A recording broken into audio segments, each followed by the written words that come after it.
know what I'm thinking of. I can't get enough. No, I don't need love.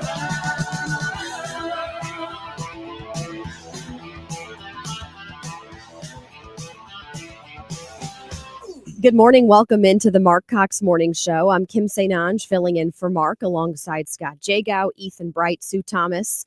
We'll be here soon to give you an update on any traffic issues that you could face this morning.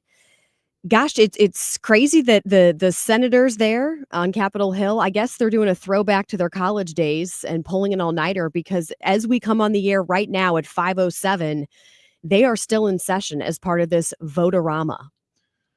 What is that? What did we take in college? Was it Vivarin? Vivarin caffeine tablets? Oh, I never took that. I'm sure some of them have considered taking things that they haven't taken in a while. I feel like people used to take Adderall. I never took that, but I remember friends, you'd be trying to slam all the information that you needed the night before a test. You'd be at the library pulling an all-nighter and just either pounding coffee or Adderall or something. Vivarin. Or that, I guess, is one of the options too. You said that's like a caffeine pill. Yeah. I definitely took that in college. Yeah, they gave them to us in college. Well, maybe they're handing them out. In our welcome box. No way. Yeah. Wow. We had like 2 or 3 little white pills in there. Huh. They were just trucker speed. You think these senators get like a goodie bag? Because they've been going on 20 plus hours now of this vote-a-rama, voting on unlimited amendments that basically any of them can propose. And they just keep on voting in hopes of getting enough support from the Republicans to be able to move to a final vote and pass it. So our friend Chad Pergram, who we speak to on a semi-regular basis here on the show from Fox News, he's been doing a really great job. I guess he's clearly covering this, still there, pulling an all-nighter with them. And, he says if they had the votes to move forward to the final vote, they would do so. But they clearly don't have that. They can only lose 3 votes. We already know two are out. We have Tom Tillis and Rand Paul, who have clearly expressed that they're not in support of this bill. So the latest I had heard was that they could have a vote as soon as breakfast time.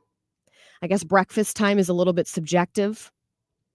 But let's hope that they're able to get enough support. They have been voting on these amendments, and I'm going to get to that here shortly. But wow, it is so interesting to me to watch all of this unfold and see how they're doing this. And you just think about the conversations that they're having, trying to convince, some of these lawmakers to push this through. Obviously, they do have, J.D. Vance to be the tiebreaker if necessary, but they're certainly hoping not to have to get to that point. But I mean, this is a razor thin margin that they're working with right now on this vote-a-rama. So a lot to be covering. We're going to be keeping a very close eye on this throughout the morning as they continue voting on these amendments. There's already been a few key ones that have been struck down, voted in favor of, and I'll explain those here shortly. But we thankfully do have John Pence. He's going to be in the 6 o'clock hour. He's a former senior advisor to the Trump-Pence presidential campaign, among other things.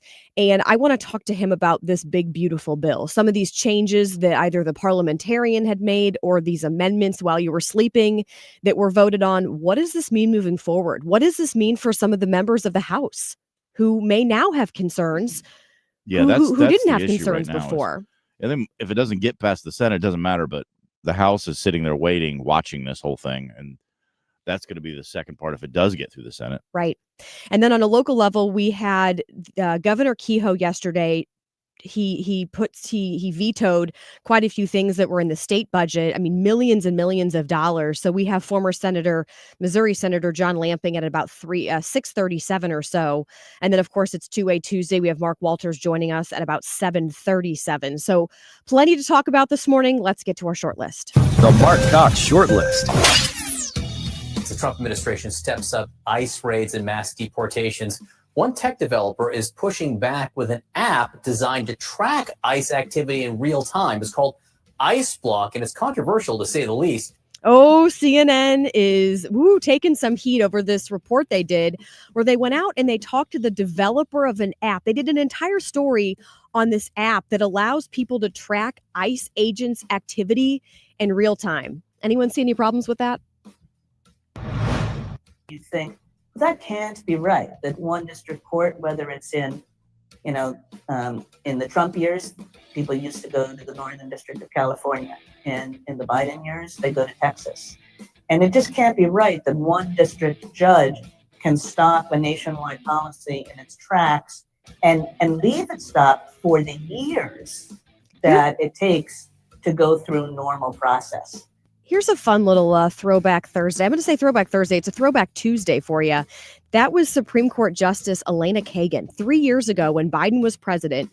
She sat there right on the stage that you just heard, and she said, I don't think any of these district judges should be able to issue a nationwide injunction and be able to stop a policy in its tracks. Well, guess what? That was not her opinion when they just voted last week on it.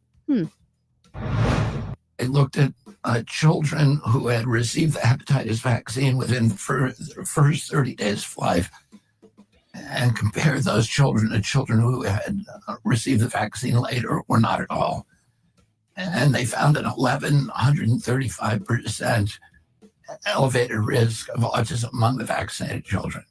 This is big. RFK Jr. on with Tucker Carlson, basically saying the CDC buried its own 1999 study that revealed there was an 1,100% increase in autism risk for kids who received the hepatitis B vaccination.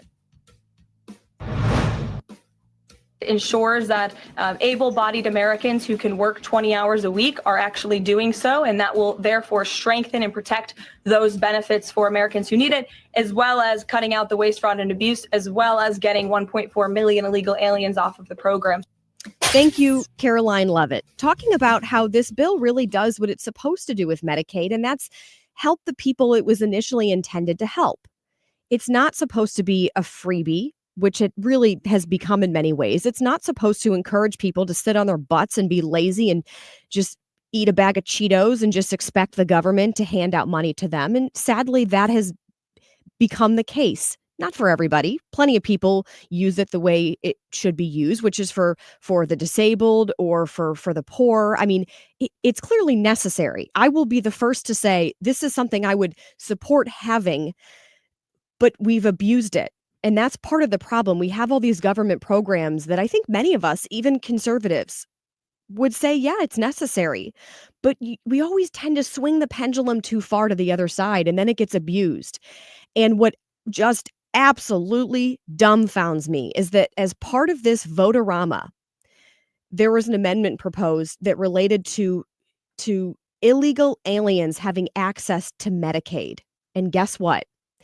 They voted to allow those aliens, those illegal aliens, to continue on receiving those benefits. This is why some of this stuff's going to run out. I mean, we talk about Social Security and all these different programs that are necessary, but if you abuse them, the money is going to run dry. Why are we having people who are not legal citizens of the United States who came across our border, didn't do it the right way? Why are we allowing them to be receiving federal benefits like that? Seriously, someone explain that to me.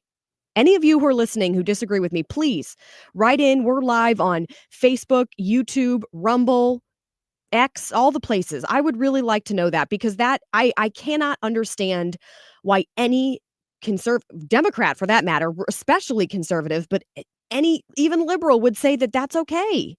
Let's give it to the people who really need it. Like Caroline Levitt said, the needy, the disabled, the pregnant women. I mean, I'm just saying, I'm not on Medicaid, but there are plenty of people who could use that. Now, there were a couple of wins. There was an amendment proposed that was trying to basically allow funding to funnel back into Planned Parenthood. That was axed. So they are not going to be funding Planned Parenthood as part of this. Thank goodness. And then just about an hour or so ago, there was also a vote that related to AI. And it was a 99-1 vote to remove the 10-year federal ban on state level AI regulation. So in layman's terms, it allows these states to continue specifically passing AI-focused laws that protect children and privacy and deep fakes and all these different things. So it's kind of a loss for big tech, if you will. I mean, that's been one of my concerns is AI.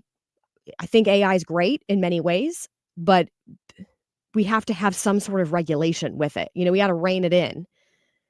I mean, you see some of these AI videos, Scott, and you don't even know if they're so realistic looking. it's hard to differentiate. And that's part of the problem now. You go online and you're like, okay, is it actually what I'm watching? Did this actually happen? Or did somebody create this and it plays tricks on you? And AI is in its infancy. It's a baby right now. Little baby AI. Yep. There's so much more that's coming. And a lot of it's good. A lot of it's good. I mean, healthcare and areas like that, AI is going to be extraordinary within 5 to 10 years. Right. So we have to get on board with this quickly to figure out how to regulate it. And, you know, we, as the United States, we have to obviously utilize it, because if we don't, other countries are going to beat us to it. So there is a reason to be looking into this and to develop more AI and to, like you said, healthcare. There's reasons why it should be used, but there has to be some regulation. I am not in support of just saying, let's just see where this goes. Not a fan at all. Okay, when we come back, Trump is doing a little trip to Florida. He's going to be visiting Alligator Alcatraz. And I want to talk a little bit about that. Plus that app that we played a little bit of a clip for you that CNN was talking about, this app that allows anyone, you listening right now, you could track ICE agents' activity live, real time.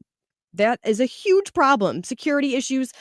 Wow. I can't believe that's even a thing. So we're going to get into that here when we come back. Ethan, who has our national anthem this morning? We're going to go with Ricochet this morning. Hit it. Oh, say, can you see by the dawn's early light what so proudly we hailed at the twilight's last gleaming, whose broad stripes and bright stars through the perilous fight o'er the ramparts we'd watched were so gallantly streaming, and the rocket's red glare, the bombs bursting in air, gave proof through the night that our flag was still there. Oh, say, does that star-spangled banner yet wave o'er the land of the free and the home of the brave?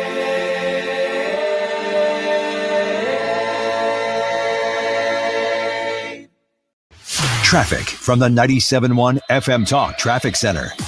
Good morning to you. Well, we look good on the roads at this hour. Hopefully this is a really good traffic week, but we're quiet throughout the entire area.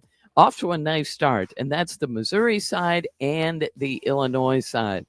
And gosh, this is the first time I've woken up. You know, we've got a thermometer in the front bush, and today it says 69. It's the first time it's been under 70 in quite some time. So it should be a pleasant commute if you are driving. I'm Sue Thomas with traffic. This report is brought to you by The Diamond Shop. The Diamond Shop, making St. Louis sparkle for over 100 years. On 97.1 FM Talk. Well, summertime comes and we have storms and you've got trees that need to be dealt with. Who are you going to call? I hope you'll call my friend Chad Hansen over at Hansen's Tree Service, 636-379-1830. It is the time of year when it's good to get this stuff done. Chad's keeping his crews busy. They've cleaned up a lot of that storm damage. They're now ready to go out and help people get dead limbs and trees out of their yards so you don't have a problem the next time a storm blows through. It's hard to tell as you eyeball a tree if it's got an illness of some sort, some disease in it, but the arborists at Hansen's Tree Service can tell. So you reach out to them and you have them come out and sort of give you a healthcare strategy for your yard.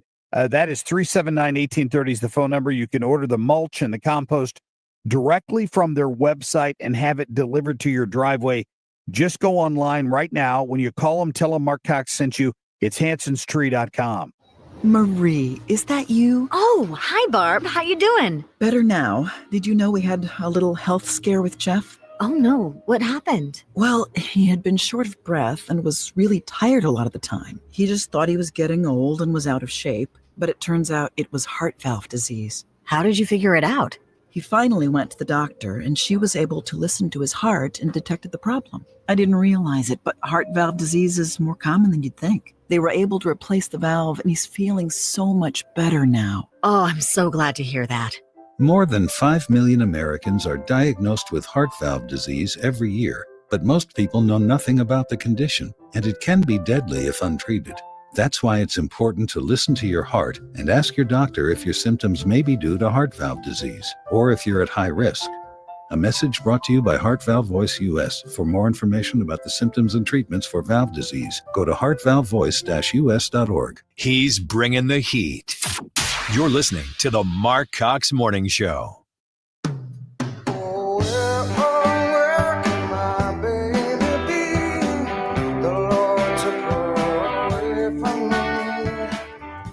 Find everything Marc Cox at 971talk.com/Cox. Aaron, who was the longtime tech worker who developed this platform. And he said he really wants it to be an early warning system for people about the location of immigrations and customs enforcement officers. So he says he does not want people interfering with those officers' activity, but he does want people to be able to avoid them altogether if they want. So you open the app, it looks like a map, and users can tap the map to report an ICE sighting in their area. And then everybody who uses the platform within 5 miles of that sighting will get a push alert. This is a free iPhone app. It is anonymous. Aaron says he doesn't collect any user data. Yeah, sure. The developer of this app doesn't want anyone to interfere with what ICE is actually doing. I think that's exactly the purpose of this. So that was part of the CNN report where they went out and they talked to the developer of this app called ICE Block, where, as you heard the reporter explaining, you can track the location of these ICE agents in real time. It allows you to drop a pin on a map to say, oh, I've seen some ICE activity there. And you can even add details about the sighting, like vehicle information. You can describe the ICE agents, like this person has brown hair and they're How do they 6'2". How are they tracking them? They're just seeing them, and they're seeing them out. Just doing it visually, and then they put a pin on their map saying, oh, I was just out at the grocery store and I saw some ICE agents there. Heads up. They're saying it's supposed to be an early warning system to help people avoid potential encounters. But, you know, the Trump administration is suing LA Mayor Karen Bass and the LA City Council because he's saying that was basically what they did. He's suing them over their sanctuary city policies, but he's also saying that you're preventing us from doing our job. And it's not okay. I don't see how this is not going to create massive issues. Listen to Tom Homan. He was on Fox slamming this app, and rightfully so. Clip 12. I know it's just simply disgusting, and any network that covers that is disgusting as well. So I'm hoping DOJ steps in there and see if they cross that line of impeding federal law enforcement officers. Look, Lawrence, you and I talked about this. Assaults against ICE is up over 500%. Now you got an app that's going to tell where ICE operations are going to be. It's only a matter of time before ICE agents are ambushed by some nut, like what happened in LA, throwing a Molotov cocktail, throwing bricks at these officers. This is just disgusting at every level. So I hope DOJ dives in this deeply, because ICE is concentrating on public safety threats and national security threats. This shouldn't be a partisan issue. This shouldn't be an issue anybody is against. So they're already a dangerous jive going after the worst of the worst. These guys are putting their lives on the line every day going after the worst of the worst international security threat. And this app makes it that much more dangerous. It's incredible that those who enforce law, all of a sudden they're the bad guys. The ones who break the law, they're victims. I couldn't have said it better myself. There's so many security issues with this app, and this coincides with Trump's visit to Florida today. He's visiting Alligator Alcatraz, as they're calling it, which is about 50 miles or so west of Miami. And it's this area that's surrounded, it's swampland, basically. They say it's filled with, outside of it, I guess, is alligators, pythons. So they're saying this is where they're going to be able to house. It's a 5,000 bed facility where they can house these illegals. People are obviously mad. The environmentalists are mad because they're saying it's interfering with the ecosystem there. But then, of course, the human rights people are mad, saying, how dare you put people in these dangerous conditions? Well, they are illegal. It is a crime to cross the border without doing so in the legal way that many other people did and spent years on the path to citizenship. By the way, many of the people who are here legally, who went through this whole process, they're very upset about all this illegal activity because they're saying, look, I had to go through this process myself. I don't know what it cost. I don't know if you know that figure, Scott, but No, I do not. I'm sure it costs something to become a citizen and a lot of time. Money. Right. So they're thinking, if I had to do that, why should everybody else who's coming across the border now just get a free pass? Now, apparently, the Senate thinks that they should be able to receive Medicaid benefits. That was one of the votes for the Vote-a-rama. Give me a break. But this alligator Alcatraz will be opening today, and Trump will be joined by Homeland Security Secretary Kristi Noem, and then, of course, Florida Governor Ron DeSantis, and then also Congressman Byron Donalds, who's running to be governor of Florida, I guess, in 2026. I had forgotten about that. So this should be very interesting because, this app comes out and you have alligator Alcatraz opening, and people are just so angry about what's going on.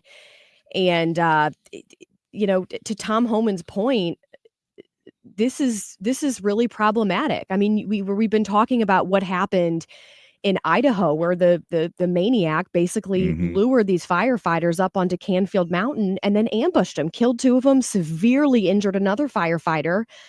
I mean, what stops somebody from using this ice block app and saying, "Oh, there they are. There they are. I'm within a 5-mile radius. I just got a notification that they're out there," and they ambush them. Yeah, and the people who are being sent to alligator Alcatraz are primarily people who have been convicted of crimes such as murder, kidnapping, rape, and child sex. Yeah, but people still think for some reason they should have all the rights. They're not bad guys. They're people too, Scott. Come on now. We're back after the break with Scott on the Spot. Don't go anywhere. I'm Kim, in for Mark.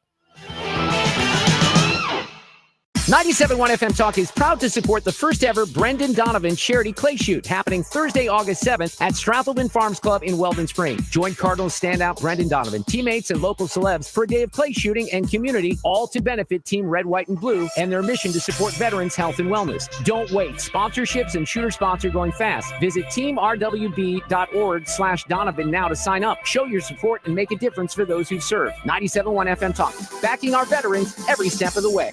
Are your windows drafty, outdated, or hard to open? Choose Infinity from Marvin Windows. Crafted from durable fiberglass for superior energy efficiency, beauty, and performance. At Lakeside Renovation and Design, we specialize in custom-fit professional window installations that transform your home. Plus, with our lifetime workmanship warranty, you'll have peace of mind for years to come. Call Lakeside today or visit windowsbylakeside.com to schedule your free window consultation. Replace with confidence. Choose Infinity from Marvin. I'm getting older. Do I need to worry about falling? Yes, you do. Every year, 1 in 4 people 65 and older will experience a fall, and many result in serious injury.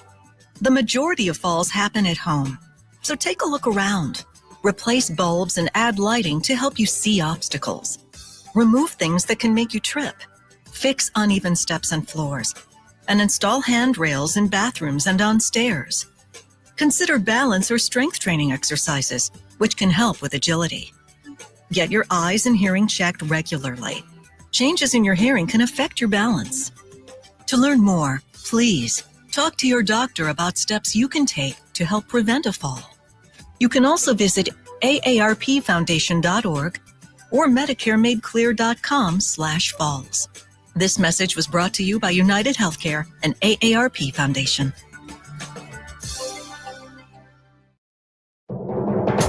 I'm Maria Bartiromo, and this is the Fox Business Report. Today, the job openings and labor turnover report for the last day of May is released, along with construction spending for May and the ISM manufacturing update and auto sales numbers for June. Keith Fitzgerald of the Fitzgerald Group says he is optimistic about stocks and predicts the S&P 500 will rise to 7,000 by the end of the year. Everybody's focused on what could go wrong, but imagine what goes right. They sort out China, they sort out tariffs, they sort out the Middle East. Suddenly, you've got trillions of dollars that is going to be looking for a home. And you know what? It's FOMO season, which is great for everybody that's on board at lower prices. Earnings are expected after the Wall Street close from Constellation Brands, parent company of Modelo and Corona Beer, Kim Crawford Wine, and Svedka Vodka. That's your Fox Business Report. I'm Jenny Cosola, invested in you. Sponsored by AxeCap Ventures. America, listen up. Gold prices are breaking records. With inflation raging and central banks hoarding, every American should own gold. And like President Trump said, whoever holds the gold makes the rules. AxeCap Ventures owns one of Nevada's largest undeveloped gold deposits and trades for pennies on the dollar. This could be your way to ride the gold boom. AxeCap trades under GARLF on the OTC. Visit axecapventures.ca today. Traffic from the 97.1 FM Talk Traffic Center. Good morning to you. We look great on the roads at this hour. It's really quiet. It's a holiday week. Now, as soon as I say that, of course, I see a slowdown. There is a delay on southbound 61 at this hour as drivers head down toward Highway A. And I'm not saying what the cause is, but the jam goes back to Highway P, and it's pretty slow for this hour. So if you are traveling out there, there is a delay. But other than that, we look great. And that's on the Missouri and Illinois sides. I'm Sue Thomas with traffic on 97.1 FM Talk. Sponsored by Gloria Lou with your home sold guaranteed realty 314-325-6888. Need to sell your home and you want the most money? The name to remember is Gloria Lou. Yes, Gloria Lou with your home sold guaranteed realty at 314-325-6888 and start packing. When the markets were all over the place the last couple of months, guess what? Not a single person who has worked with Thomas Helbig, Bob Kershaw, or Tammy Kershaw lost a dime in the market. Let me repeat that. They didn't lose any money when the market went down. If the market ends up for the year, they can make money on it. And that is, if that's the kind of guarantee and peace of mind that you need to reach out to my friends at the Retirement Advisor Group, 314-993-9494. They'll sit down with you for free. They'll take a look at what you've got. They'll tell you what they do and how they do it. It's not a secret. And then you may become one of the thousands of St. Louisans who decides to work with the Retirement Advisory Group so they can protect you, protect your nest egg, set you up for retirement in a way that your money lasts as long as you do. So call them today. Get that free appointment. Tell them Marc Cox sent you. 314-993-9494. Online at retirementkey.com. As veterans, we're no strangers to helping others. That's what we were taught, service before self. But we do have one question for the veterans listening. When was the last time you reached out for help? If you or someone you know needs resources, whether it's for stress, finances, employment, or mental health, don't wait. Reach out. Find more information at va.gov/reach. That's va.gov/reach. Brought to you by the United States Department of Veterans Affairs and the Ad Council. For details and a list of all station contest rules, visit www.971talk.com/rules. The original truth-telling dog-faced pony soldier, Marc Cox. Not Kim on a whim, but Scott on the spot. I've been reading this morning about the WNBA and women's sports and where it's going right now. The WNBA is adding 3 new teams coming up by 2030, Cleveland, Detroit, and Philadelphia. So it'll have 18 teams. Also coming to St. Louis, a sports bar that's focused on women's sports. Do you know about this? I did. I heard about it. Yeah, it's called the Sports Bra. That's just a weird name. It's pretty clever, to be honest. I don't know when it's going to open or where it will be, but it's a Portland, Oregon-based company, and they have a restaurant that's been open there for 3 years. St. Louis, Boston, Indianapolis, and Vegas are the 4 cities they're going to open in. But it's just curious, the development that's happening there. If you watch ESPN, women's sports is huge now. I feel like there are executives there are making conscious choices about highlighting women's sports, and that I think this is a trend that's going to continue for years now. So here would be my question, because obviously as a woman, I played sports growing up and I would support women's sports. But if I'm being honest, watching men's sports, generally speaking, not always, but generally speaking, is more entertaining for me, even as a woman. So I guess when you're talking about ESPN clearly having more of a focus on women's sports, do you think that there's some element of political correctness? They feel like they have to do that? Or do you truly feel like there's enough interest and revenue there for them to make that they're going to, like, is this going to be a short little stint where for a year or 2 years, maybe like following the whole Caitlin Clark thing and Paige Becker, or whatever her name is, that they're going to do that for a year or two, and then it will kind of die down. And in 3, 4, 5 years, it's going to go back to what it was before. It's a good question. And it's why I brought it up to you specifically, because I know you played sports, you follow them to a degree, and you also have opinions about this kind of topic. And so, yeah, I think it's an excellent question. I think Caitlin Clark certainly is one of the reasons that the WNBA has been elevated. In fact, I saw an article that said she is possibly worth $1 billion. Oh my gosh. Overall, including marketing and everything. When you total it all up, I mean, she makes a fraction of that, obviously. But then you also have the issues where other players in the WNBA seem to be against her and playing really extra physical defense.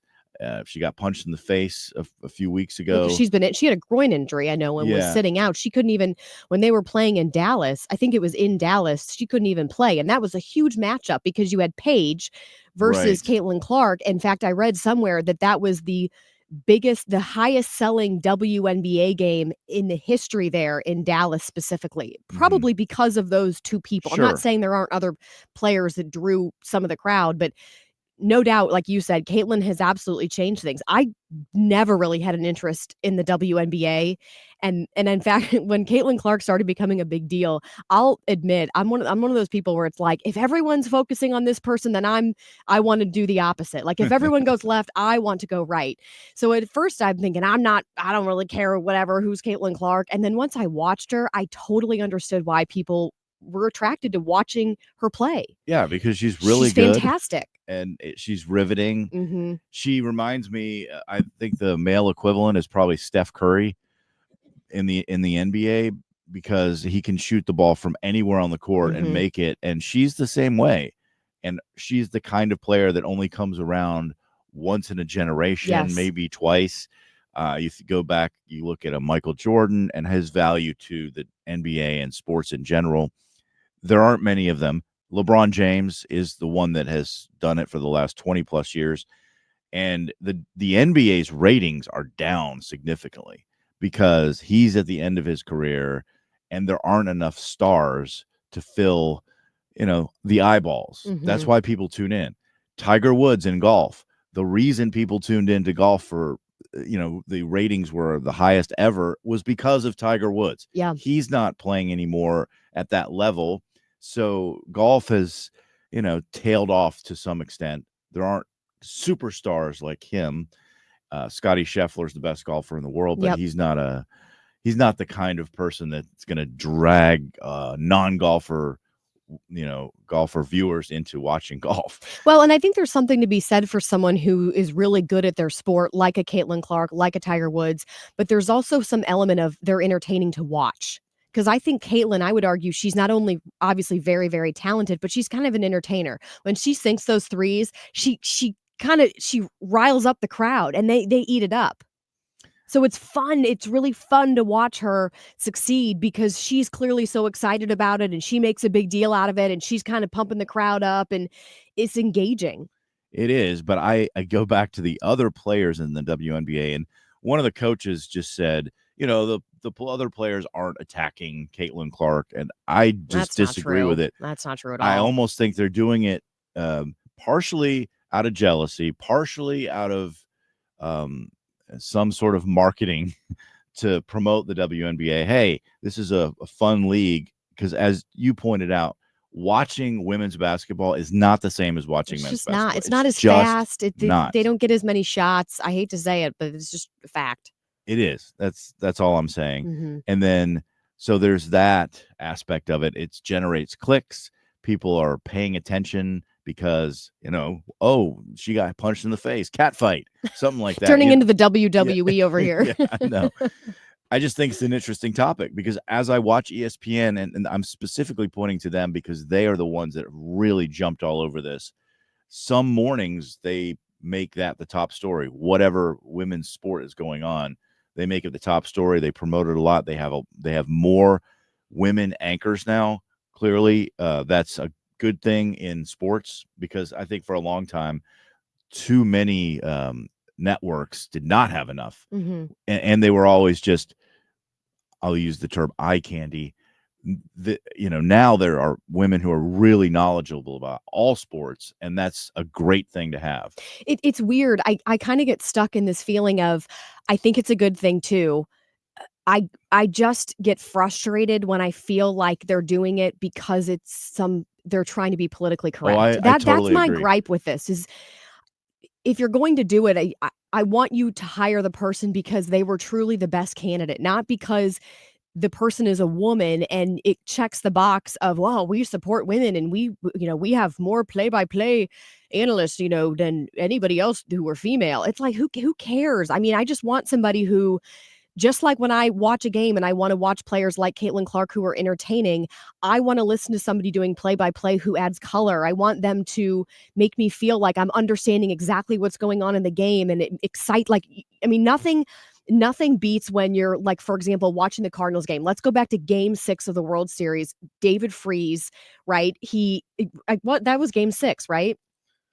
And he homers and ties up the game, right? In the 9th inning. Am I remembering that all correctly? Okay.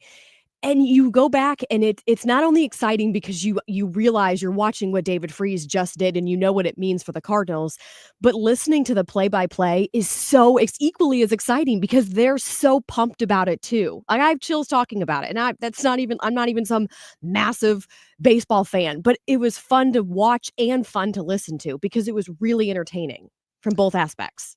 Yeah, and you know who owns ESPN, at least partially? Disney. And Disney owns everything. Yeah. So that's the political correctness issue is definitely on the table. The wokeness issue is certainly on the table when it comes to Disney. And I don't think it's an accident. It's not a coincidence that ESPN is going all in on women's sports. I think the parent company has a lot to do with that. And I'm curious as to where this is going. I don't think it's a bad thing. I'm just curious about it. I just thought it's just an observation. I don't see the bar you're talking about that's opening up in St. Louis, and I know you mentioned they have other locations, and clearly it's been successful enough in those cities that they feel like they can expand now to a few others, including St. Louis. But the sports bra that's going to be featuring women's sports, and I believe, because like you said, I've looked into this, they're only playing women's sports, I think. Yeah, I mean, I don't see that. I don't see that lasting. I think it's going to be around for a couple of years. There will be a lot of attention. They'll maybe hit it big for a couple of years, and then it just will die down. I don't know if again, clearly it's been successful in other cities. I don't know what. Maybe I'm just being cynical, but I just don't see that. I'll say it now. I don't see that business being around in 5 to 10. Certainly not 10 years, but maybe not even 5 years after they open. Yeah, and the restaurant business is very tough to make it 5 years. Right. I mean, because think, are you going to, as a man, would you go to the sports bra? Would you get a group of buddies to go to the sports bra? It's embarrassing for me to even talk about the name. Hey, dude, let's go to the sports bra. Would you get a group of buddies, just guys, to go and watch women's sports? Would you do that? No women there. No. That's a no, right? Yeah. Okay. So the reason you would go would be like if say, one of your girlfriends or a wife or someone who's into sports says, hey, will you go with me? Yeah. And then maybe you would go because they Sure. have good wings or whatever. You would be interested enough to watch a game. But that's the problem, is the market, is that the key demographic they're trying to attract, is that really big enough and is it sustainable? And I don't think it is. And outside of the WNBA, which women's sports on a professional level are attracting the audience that they're trying to get? I mean, the World Cup comes around every 4 years. People love to watch the women's national team, but that's only 4 years, Right. So the WNBA season is not that long. So what about the rest of the season or rest of the year? Yes. What College sports. Well, there's I mean, college sports. That's the only thing I can think of. I guess field hockey, Volleyball. women's lacrosse, volleyball. But, again, how much of a market is there for those sports in terms of? By the way, sorry to interrupt. Virginia's saying I'm a former gymnast. I appreciate the female former gymnast analysis rather when there are competitions. We'll see. Gymnastics is one of those sports where I would way rather watch women compete than men. In fact, I'm bored by men competing in gymnastics. And I would rather have women doing the analysis. Like Yeah. I totally agree. So there are certain sports where it's just better to have women. It makes more sense. Like watching women is more fascinating, but those are more, I hate to say it, like that's the exception to the rule for me. Yeah, I tend to agree on that. And there is a female announcer in the NFL, Beth Rowlands, I think is her name. The problem with her, from my perspective, is she tries too much to sound like a man, and Overcompensating. yeah, and it doesn't come off right. Doesn't work. Yeah, just be yourself. Well, let's see what happens when the sports bra officially. I was trying to think of a clever pun there, but I couldn't think of one quickly enough. Maybe after the commercial break, I'll think of one.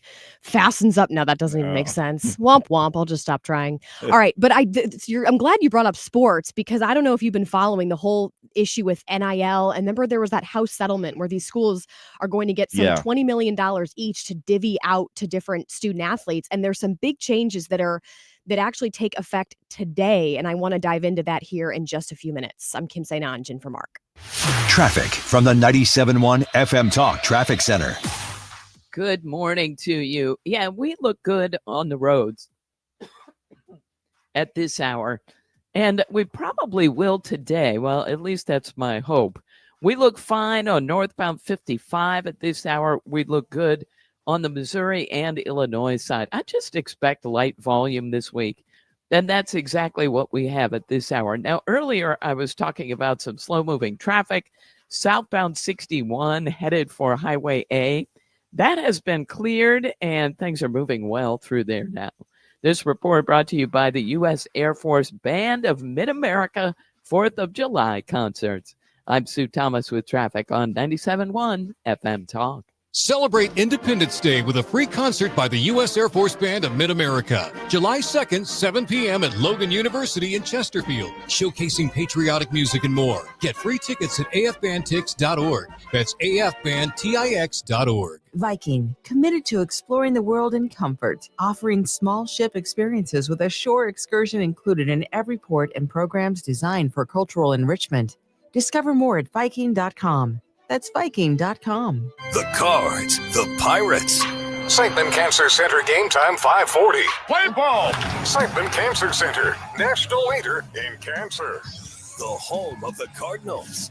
104.1 FM KMOX. If you're considering an annuity as part of your retirement plan, we need to talk. Hi, I'm Bob Stockdale, Senior Vice President Investments with the ClearPath Wealth Management Group at Stifel, and host of On the Money Saturday mornings at 11 on 97.1 FM Talk. Annuities can be a useful tool for some retirement investors, but not all annuities are created equal. Every week, we meet clients who own complex annuities that don't suit their needs and, in some cases, actively undermine their retirement plan. Before you purchase an annuity, get a second opinion from the ClearPath Wealth Management Group at Stifel. Requesting a consultation is free of charge. To request a free consultation, contact us at clearpathinvesting.com. That's clearpathinvesting.com, or call us at 636-695-2650. That's clearpathinvesting.com or 636-695-2650. Stifel Nicholas and Company Incorporated, member NYSE and SIPC. 97.1 FM Talk is proud to partner with Guns and Hoses to support St. Louis area tornado victims, and we need your help. This is Annie inviting you to bring supplies to Dave Munganast St. Louis Honda Monday through Saturday. Visit 971talk.com/relief. Nailing it. Marc Cox.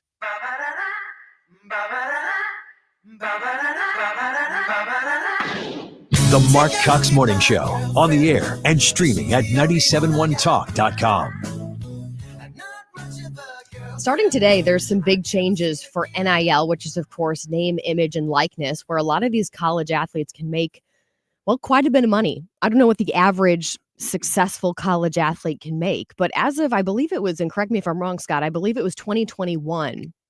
When these student athletes were allowed to profit from their NIL, but that was specifically through endorsements, sponsorships, and other third-party deals. So you have, like a Brady Cook, and a pretty known, I would maybe argue, quarterback, and he's able to partner with different companies that are willing to pay him, and he's able to rake in thousands of dollars. But starting today, as part of this House settlement, where the NCAA was sued, colleges will have about $20 million each to divvy out directly to student athletes. So they'll be able to make money through endorsements and sponsorships and things like that, but they'll also be able to negotiate before they even sign on the dotted line to attend a school. If they're going to transfer or they're looking to commit to a particular school, they would be able to negotiate how much money they would receive for NIL.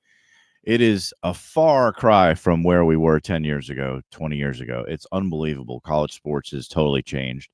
And NIL has changed the competitiveness of college sports, mostly for good, actually, because now smaller schools can compete against the bigger ones. So you have, in college football, for example, Alabama, not quite as good as they used to be, not quite as dominant, which is good because you get tired. I like to see Alabama go down because you're right. I get sick of them just continuously winning. Yeah, and as far as the money goes, I mean, we're talking hundreds of thousands and in some cases millions of dollars. So Arch Manning, who's likely to be the number one pick in the NFL next year, he is making $6.5 million in NIL compensation. Oh my gosh! See, I don't like that. Maybe I'm just a grouch. I just have I mean, come on. I mean, this is on top of these athletes. In many cases, if they're really good, like if they're a 5-star recruit, full ride scholarship, and I'm sure they're dazzled with all other sorts of incentives and things like that. And then on top of that, they're millionaires in college. I understand what they're doing. I just feel like I don't know. I just feel like it's creating unnecessary tension between the team because you're going to have some people who work their butt off and they're just not that great, or they don't have a position that tends to get a lot of attention. And so they're making diddly squat. And then you have the quarterback, for example, who is getting all the recognition. And I'm not saying a quarterback shouldn't. They're so key, obviously, for football. But does that not create tension among the team? And there has to be some regulation in my mind about you can't just hop around from school to school if you get offered more money in NIL, because even though these schools are giving out $20 million each, it's not like Alabama would receive $50 million and the other smaller school would receive $8 million. The bigger schools are still going to have more opportunities for these student athletes likely to get like sponsorships and things like that. So they probably still will rake in more money if they go to the bigger schools like Ohio State or whatever else. Sure. I don't think the issue is tension on the team. I mean, in professional sports, quarterbacks make more money than the rest of the team anyway. So I don't think that's a big deal. It's more about, I think, the boosters of the alumni and the NCAA itself. The NCAA has been a corrupt, awful organization for most of its existence. Most people would agree with that. The NCAA has been terrible. I just don't know enough about that to make an argument. So what would be your biggest thing? Well, the fact for a long time that they would give athletes $3 a day on road trips, stuff like that. A stipend or something like that. Yeah, stipend, and how, $3 a day. Go to your gumball machine and here's lunch. Yeah, exactly. And they would be raking in the money, and from these athletes. Yes, exactly. So there was an argument that the athletes should be compensated. Now it's going the other way, where $6.5 million really in college, is that where we want to go? That's it. I think it's a good debate. And this new deal is $2.8 billion, which is now directly being paid to the athletes as opposed to going through sponsorships. I suppose that's better. It's more transparent. Just do it. Wouldn't this incentivize people to want to be redshirted, because then they could be in college one more year, right? Mm-hmm. And even if they're not playing, if they're a 5-star recruit, which I guess if you're a 5-star recruit, they wouldn't want to redshirt you, but I don't know. That's, I guess, where my brain is going, is like, won't people try to find some way, these athletes find some way to stay in school longer, because some of them will never make it to the big leagues. Mm. And so they know that their only opportunity to get all this money is to stay in college. Yeah. I mean, that's every one of these regulations or rules has loopholes or unintended consequences. Right. And I'm okay. It's just the way things work. You do something like this, and there are going to be consequences that you didn't think about when it first started, right? True. So I don't have a problem with that. You just have to watch it and see what happens, because It's that happens in every walk of life. Yep, it's true. It's an interesting conversation, but anyway, those NIL changes begin today where these colleges can start directly paying these student athletes. So there you go. All right, when we come back on the other side of the break, some chilling new 911 audio from that really devastating deadly shooting in Idaho, plus an update on the big, beautiful bill as these lawmakers continue polling an all-nighter. Home Shield Foundation Repairs is working hard to make sure your home stays dry on the inside. I'm talking about your basement. You do not want a wet, leaky basement. It's a mess. It can cause mold and ruin your belongings. Don't put up with that anymore. Call my friend Matt Hayes. This is a local family-owned company. He's going to come over and look at your basement, look at cracks in the wall. You know, he told me that some cracks are normal. It depends on what direction they run. Some never cause a problem at all. But if you have a leak in your basement, you don't want to have to deal with that. You call my friend Matt. He's going to come over and he's going to waterproof it, and he's going to give you a guarantee when you're done. He will take care of putting in drain tiles if necessary around the edge of the basement. That's not always needed. Sometimes you need a new sump pump, or you need to have a sump pump put in, and they can install those as well. Just reach out to them today. Tell them you heard Marc Cox bragging about them. Check out their website at homeshieldfoundationrepairs.com.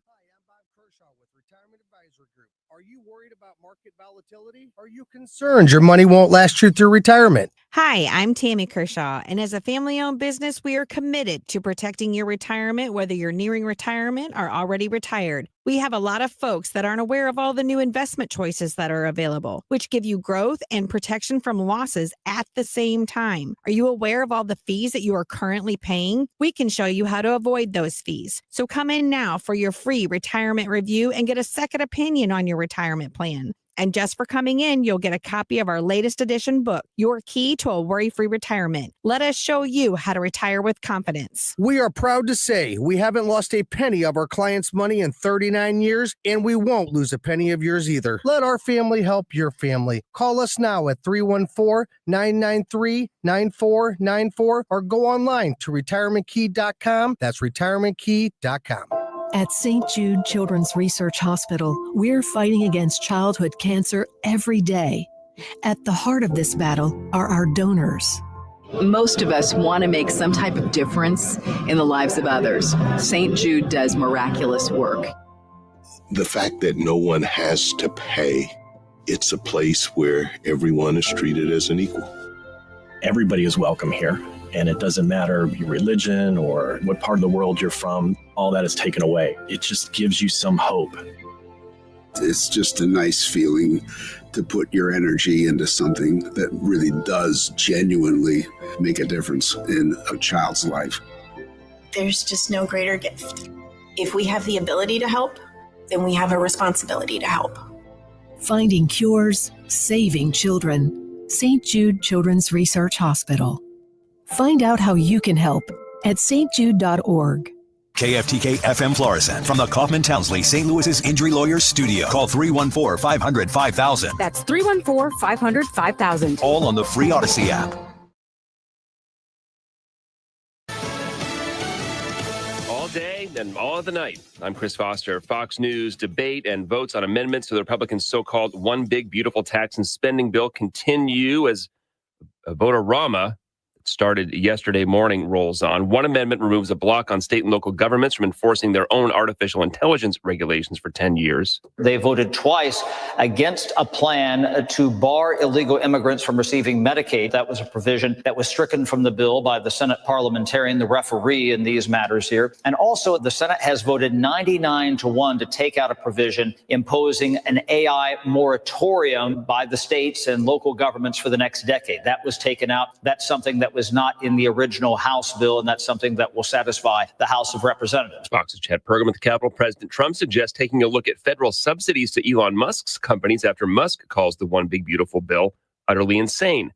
Brian Kohberger agrees to plead guilty to the 2022 murders of 4 University of Idaho students at their off-campus home in a deal to spare him the death penalty.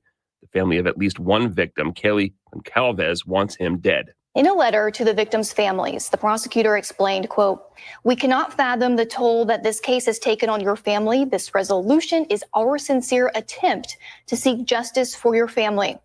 But the family of Kaylee Gonsalves is angry, posting on their family Facebook page that they told prosecutors they did not want this plea deal. In a statement saying, quote, Brian Koberger facing a life in prison means he would still get to speak, form relationships, and engage with the world. Meanwhile, our loved ones have been silenced forever. I also spoke to Kaylee's father last night, who told me, quote, this isn't what we fought for. Fox's Chanley Painter. 2 firefighters shot and killed in an ambush attack near Coeur d'Alene, Idaho, are identified as 43-year-old Frank Harwood and 52-year-old John Morrison. America's listening to Fox News.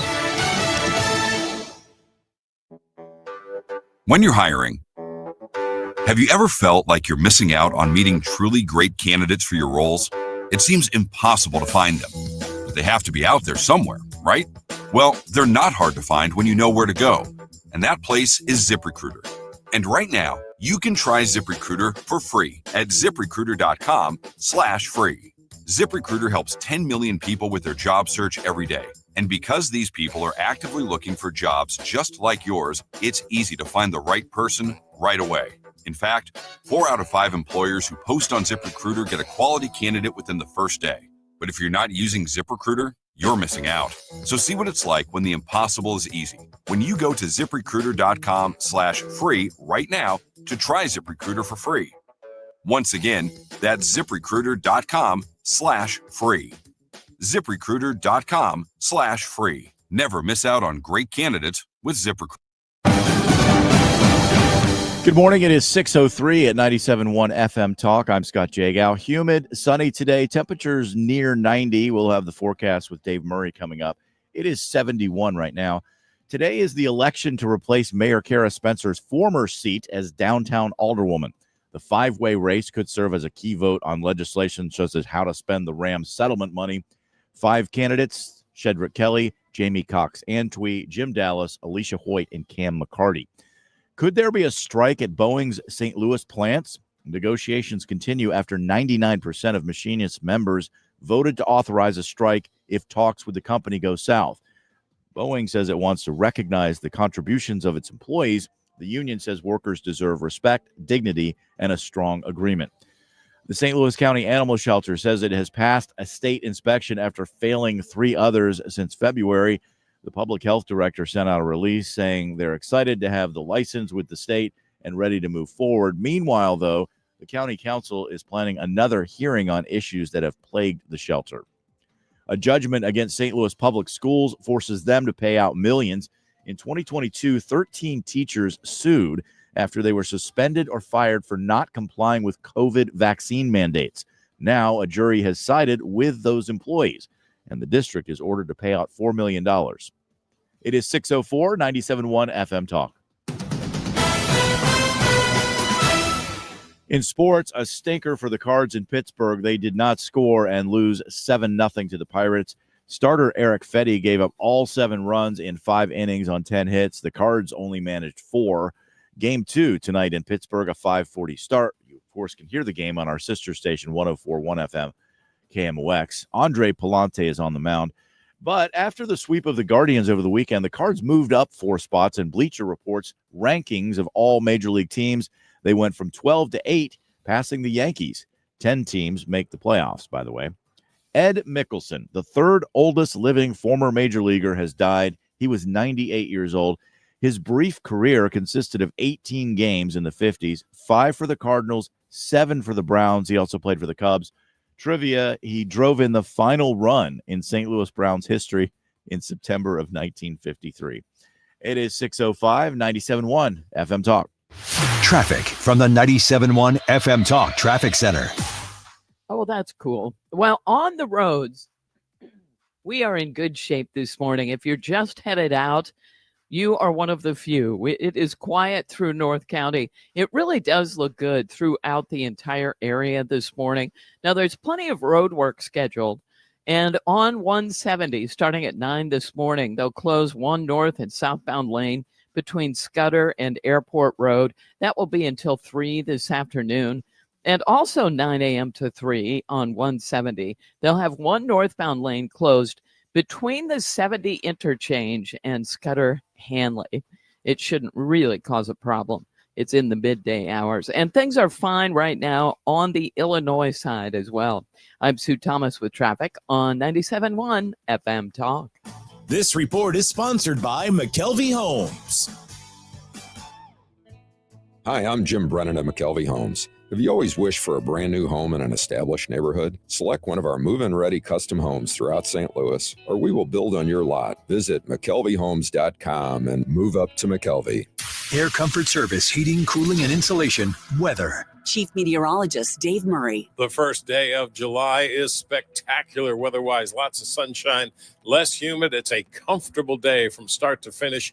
87 for the high. Just going out the door this morning, you'll feel the difference. Tonight, clear and nice. 67 Wednesday, sunny and 89. Heat and humidity start to build back Thursday and Friday the 4th. This is 97.1 FM Talk. Chief Meteorologist Dave Murray. You can listen to the Marc Cox Show anytime, anywhere on the free Odyssey app, AUDACY. Download it now to listen to 97.1 FM Talk. It's 6:07. The Marc Cox Morning Show is brought to you by Thomas Helbig and Bob Kershaw with the Retirement Advisory Group, retirementkey.com. The Marc Cox Morning Show. Listen to both sides. The bottom line is, I respect that. We don't agree. You're listening to the Marc Cox Morning Show. Just to find a voice. Who is this guy? He's saying what we've been saying forever. I don't know how to put this. Marc Cox. I'm kind of a big deal. Well, it adds excitement, doesn't it, folks?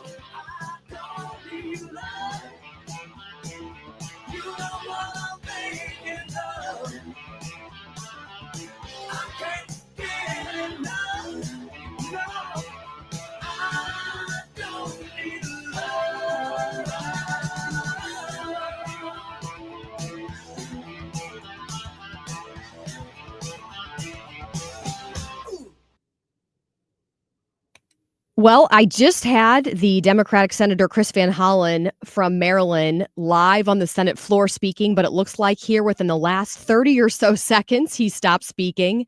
But the vote-a-rama continues. They've been going at it all night, more than 20 hours now, trying to vote on these different amendments and all leading up to a final vote on the big, beautiful bill. Welcome into the Marc Cox Morning Show. I'm Kim St. Ange filling in for Mark this morning and joined by Scott Jagow, Ethan Bright, and Sue Thomas is keeping a close eye on any traffic issues you could run into this morning.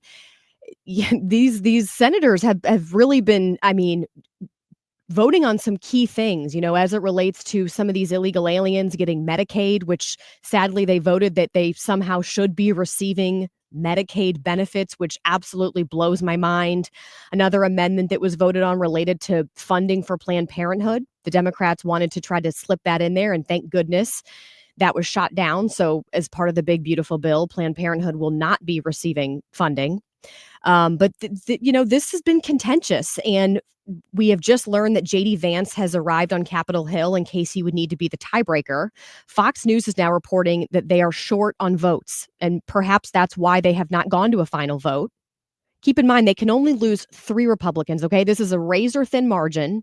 When they took that procedural vote over the weekend to proceed, it was 51-49. We had the 2 senators, we had Rand Paul and Tom Tillis already saying no. So we know they're going to be a no.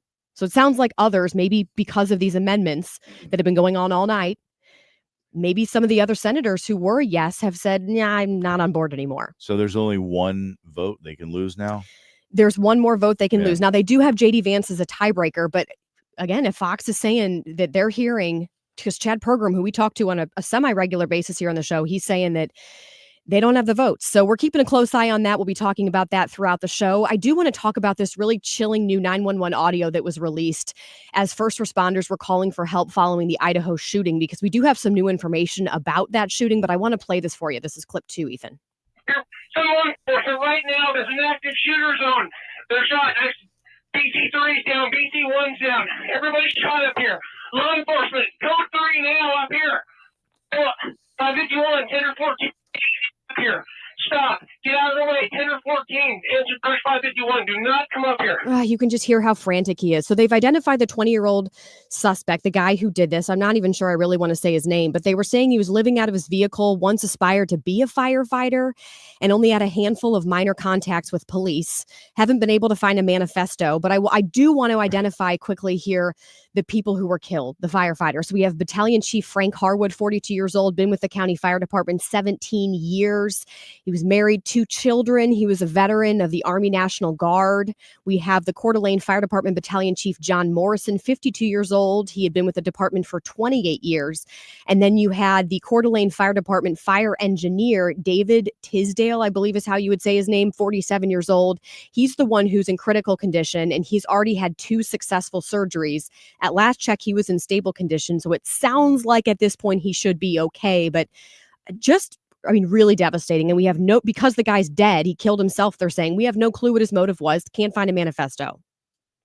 And you said he once aspired to being a firefighter. Yes. And he's only 20 years old. Yes. And they're saying that he had been instructed to move his car. The firefighters told him to move his vehicle. And then shortly after that, he just started shooting at him. Yeah, it's at this point, it just leaves you kind of speechless. He once aspired. He's 20. He's only 20 years old. Mm-hmm. It's just tragic. Yep. That these kids, I'm going to call them. Yeah. They're not old enough to even know what they possibly could do in life, and then they're taking themselves out. Yep. At 20 years old and taking other people with them. Yep. It's really sad. So praying for the other firefighter who is injured, and we're hoping that he has a full recovery. But I just wanted to update you guys on that. I want to get straight to the short list because we have a lot to get through today. The Marc Cox short list. President sent this note to the Fed chair. It says, Jerome, you are as usual too late. You have cost the USA a fortune and continue to do so. You should lower the rate by a lot. Hundreds of billions of dollars are being lost, and there is no inflation. There's our girl. That's Caroline Leavitt reading to the press the letter that Trump sent to Jerome Powell saying, look, it's time to lower the rates. Why are you not doing this? What's the holdup? The third holy grail of taboos in American politics. You have socialism, you have Islam, and then you have Palestine. And you are really going for the trifecta. Let's go, baby. Let's go. This video is getting a lot of people talking on social media. I know, obviously, you can't see what he's doing, but that's Zohran Mamdani, the guy, again, who's running for mayor of New York City, the Democratic, I'm just going to say socialist. He's a communist is what he is. And for this interview, he's eating rice with his hands, saying that he was inspired by the struggle of third world countries. This dude grew up crazy rich. And I'm sorry, I went to India on a mission trip and they do eat with their hands. But here in America, you use a fork. Purposes of paragraph 3. The term female means an individual who naturally has, had, will have, or would have, but for a developmental or genetic anomaly or historical accident, the reproductive system that at some point produces, transports, and utilizes eggs for fertilization. Welcome to 2025, where there on the Senate floor, after the clerks were forced to read the entirety of the big, beautiful bill for 16 hours, they also had to read the definition of male and female to the senators. Is it fun? Are you having a great time, Senator? No, this sucks.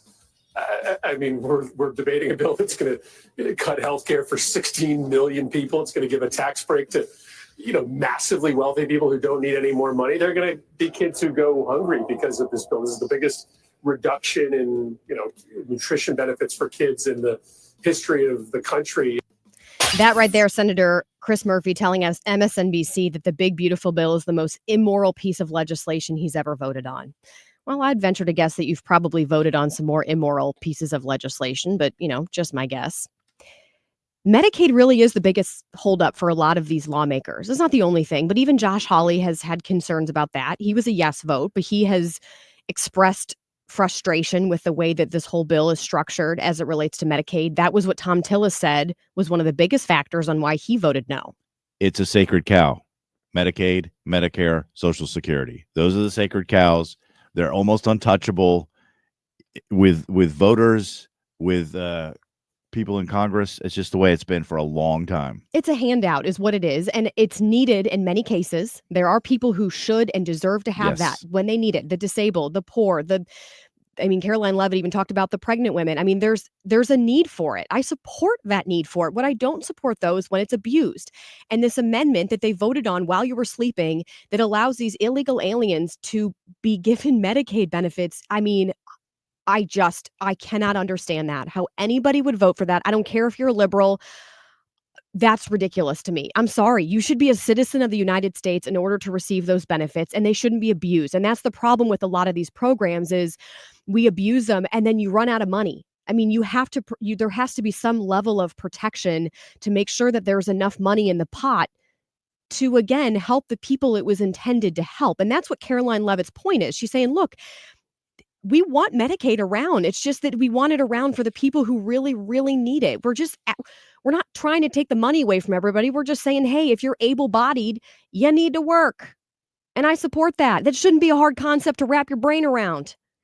If you've got 2 legs and you can get up and walk and do things and get a job, heck, even if you can't, I mean, come on, there are things you can do to earn a living. And they're not asking that you go, work 80 hours a week in some factory. It's very reasonable. The work that they want you to do. I forget what the hours are.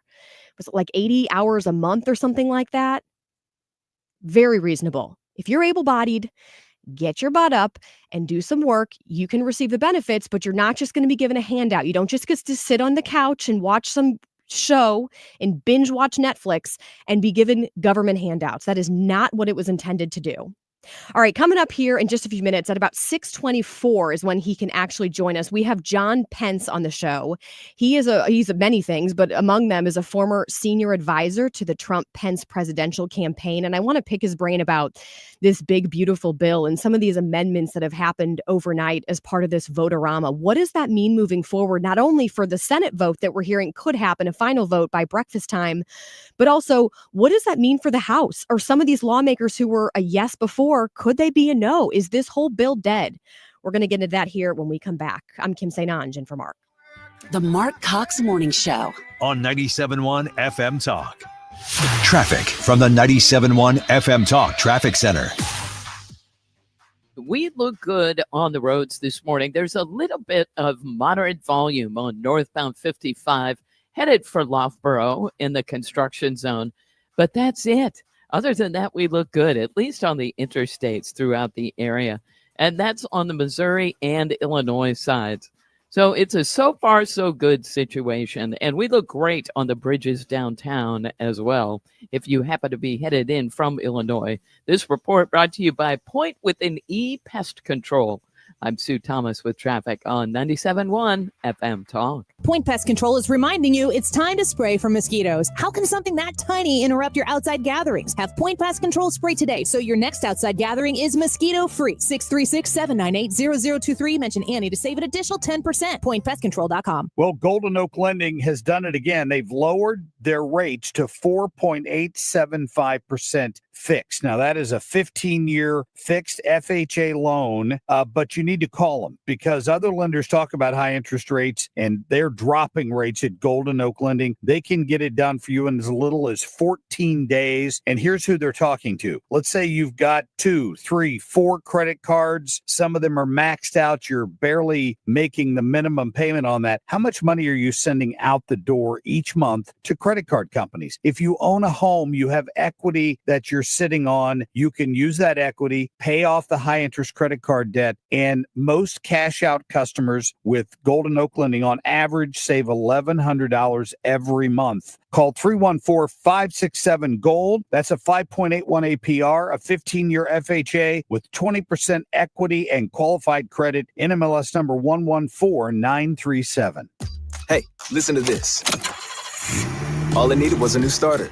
Got a great deal on eBay. Did it myself. Yeah, that's cool. But how about the soft purr of an upgraded exhaust when it fits just right? For me, it's the little things, like these new windshield wipers from eBay I installed.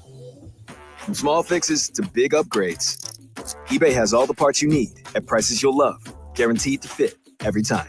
eBay, things people love. Eligible items only. Exclusions apply. Hello, I'm Joe Cordell, founder of Cordell & Cordell. Divorce is complicated, especially when your small business or professional practice is involved. At Cordell & Cordell, we understand that these assets raise unique valuation and allocation issues. For 35 years, we've helped doctors, lawyers, and small business owners navigate divorce with confidence. Call Cordell & Cordell today because your business is more than a job, it's your legacy. The choice of a lawyer is an important decision and should not be based solely upon advertisements. 600 Kelwood, St. Louis. CordellCordell.com. Is your home, business, or church looking tired, chalky, or in need of curb appeal? Go Rhino. Tired of painting year after year?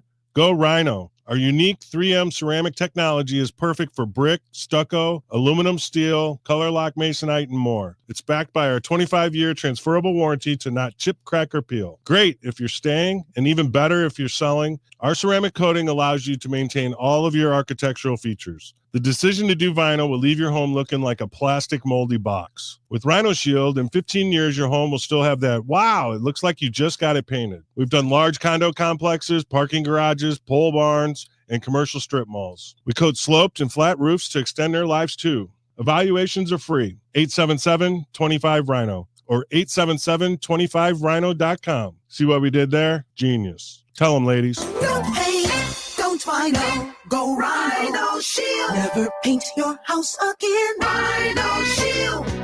Boom goes the dynamite. This is the Marc Cox Morning Show.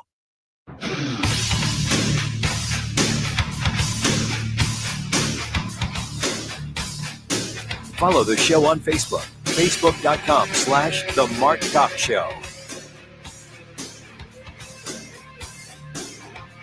This bill protects Medicaid, as I laid out for you, for those who truly deserve this program, the needy, pregnant women, children, sick Americans who physically cannot work. And what it does is it ensures that able-bodied Americans who can work 20 hours a week are actually doing so, and that will therefore strengthen and protect those benefits for Americans who need it, as well as cutting out the waste, fraud, and abuse, as well as getting 1.4 million illegal aliens off of the program. So all of those measures are actually going to protect it for those who need it.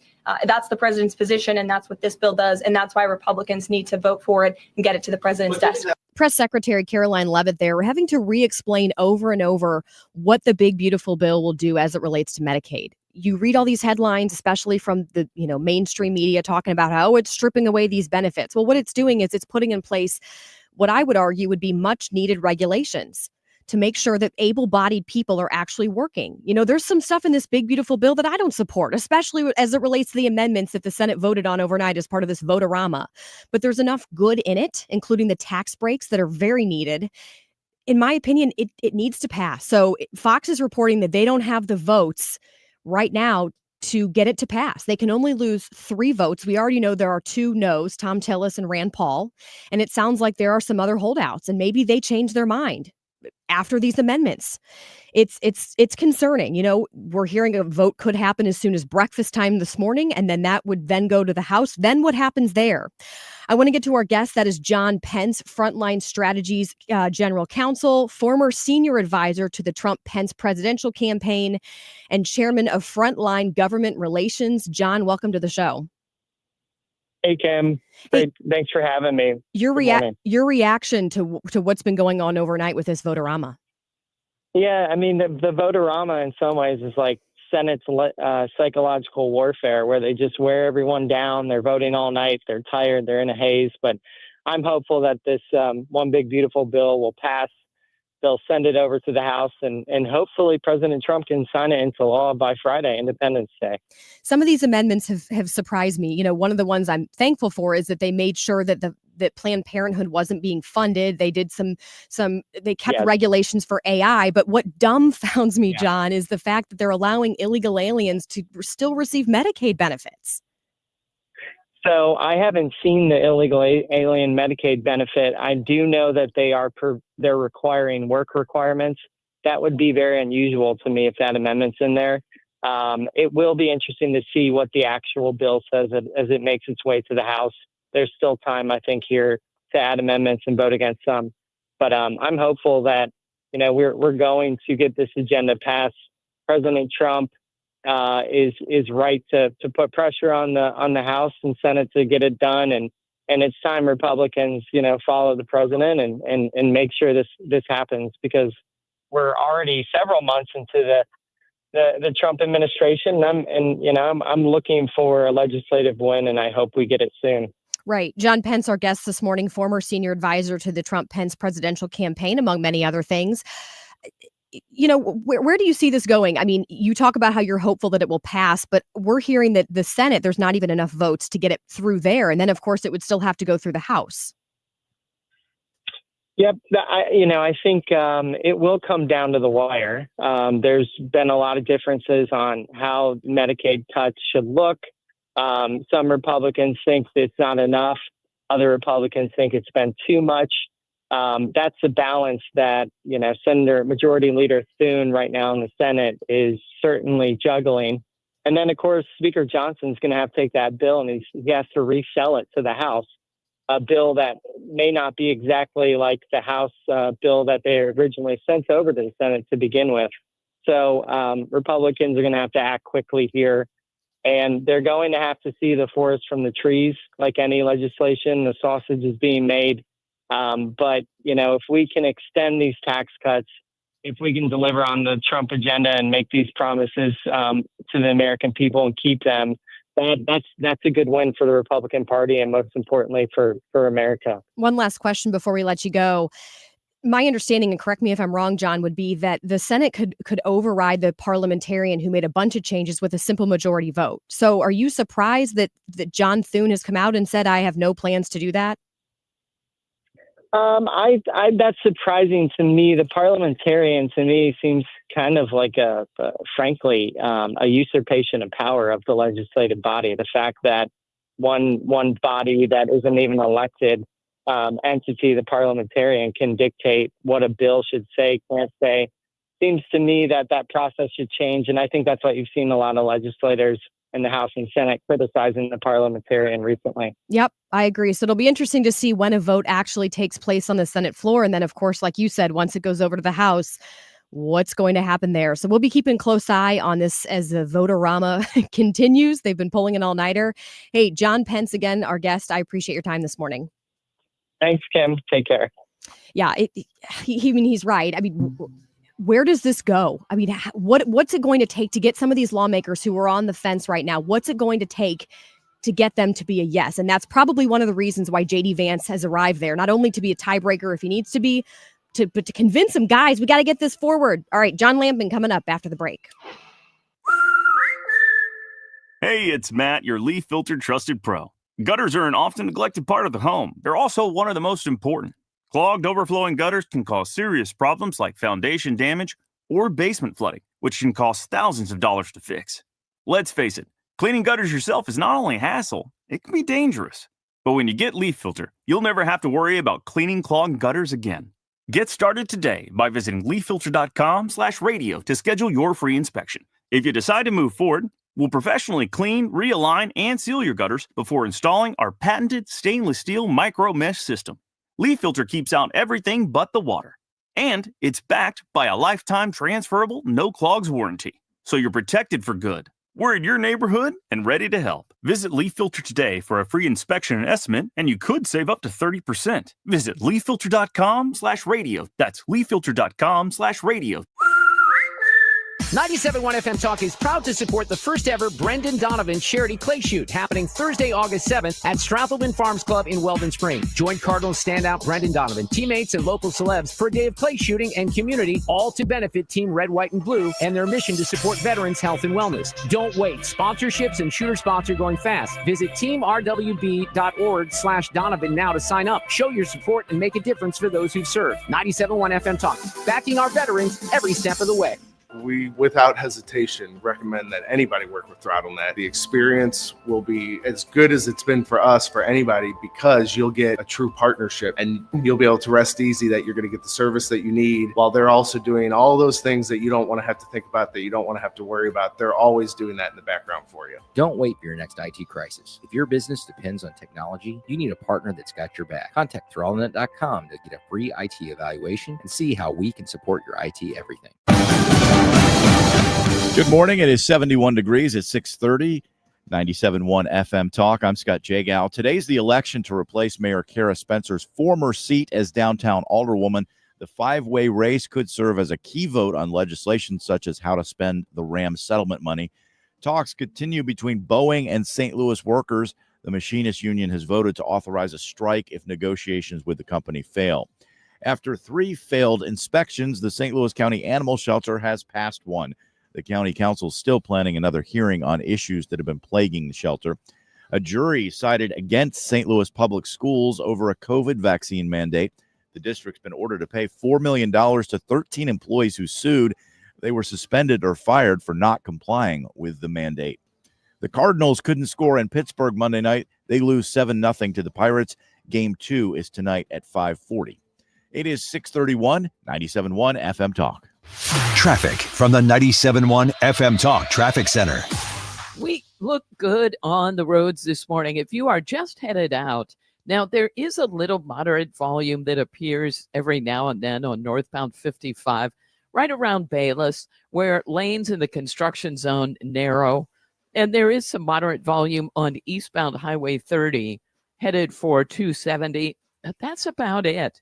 Other than that, we look good. And eastbound 70 is in good shape, 64. Southbound 61, a little bit of moderate volume headed down towards 64. But other than that, we're fine. Now, quiet on the Illinois side. There was some volume northbound, especially Route 3 at Monsanto Avenue. Could be a slow-moving train. But that's it. We look great on the bridges if you are headed in from Illinois. This report brought to you by Lakeside Renovation and Design. For over 25 years, they've been St. Louis's trusted choice for transforming homes inside and out. From windows and siding to kitchens, bathrooms, and outdoor spaces, they deliver quality craftsmanship, and it's backed by lifetime warranties. Visit lakesiderd.com to start your dream project today. I'm Sue Thomas with traffic on 97.1 FM Talk. The Cards, the Pirates. St. Ben Cancer Center game time 5:40. Play ball. St. Ben Cancer Center, national leader in cancer. The home of the Cardinals. 104.1 FM KMOX. Attention. Have you racked up $10,000 or more in credit card debt? Are you barely getting by making minimum payments? With credit card debt reaching all-time highs, National Debt Relief is notifying consumers about significant debt relief options currently being made available to help those with overwhelming credit card debt. These options may reduce a large portion of credit card debt for those who qualify. You don't need to declare bankruptcy or take out a consolidation loan, and you may only have to pay back a fraction of what you owe, even if you have bad credit. National Debt Relief has already reduced the credit card debt for more than 550,000 consumers, so don't wait. If you owe $10,000, $20,000, or even $100,000 in credit card debt, you can now take advantage of this financial debt relief as the cost of living continues to skyrocket. To check what debt reduction you may qualify for, call 800-355-8282. That's 800-355-8282. Again, that's 800-355-8282. Rolling hot dogs super fat on a fluffy bun. All beef hot dogs rolling in. Hurry, cause they're on the run. Pick your toppings anyway. Roll into this deal. Pick your two, big Q2. Roll and mix a meal.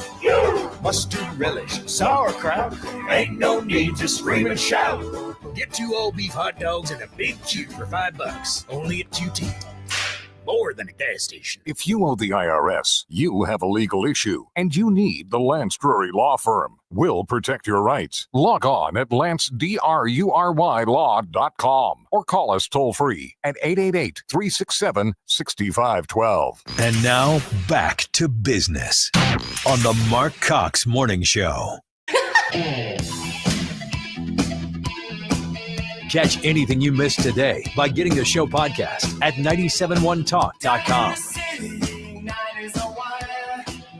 Fun? Are you having a great time, Senator? No, this sucks. I mean, we're debating a bill that's going to cut health care for 16 million people. It's going to give a tax break to, massively wealthy people who don't need any more money. They're going to be kids who go hungry because of this bill. This is the biggest reduction in, nutrition benefits for kids in the history of the country. I mean, this is the most deeply immoral piece of legislation that I've ever voted on in my entire time in Congress. We're obviously going to continue to offer these amendments to try to make it better. So far, not a single one of our amendments to try to make the bill better has passed.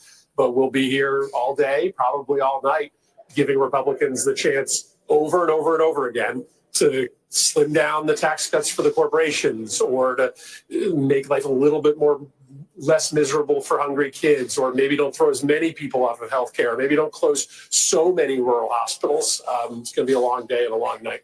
That is Democratic Senator Chris Murphy from Connecticut. And he was right about one thing that he said, is that they would probably be there all night, because they're now going on close to 22 hours there on the Senate floor in this vote-a-rama, just tossing out a bunch of amendments, voting on them nonstop, hopefully getting enough votes to be able to pass this thing. But Fox News is reporting, look, at this hour, again, going on close to 22 hours, the votes aren't there. They can only lose 3, and that's concerning.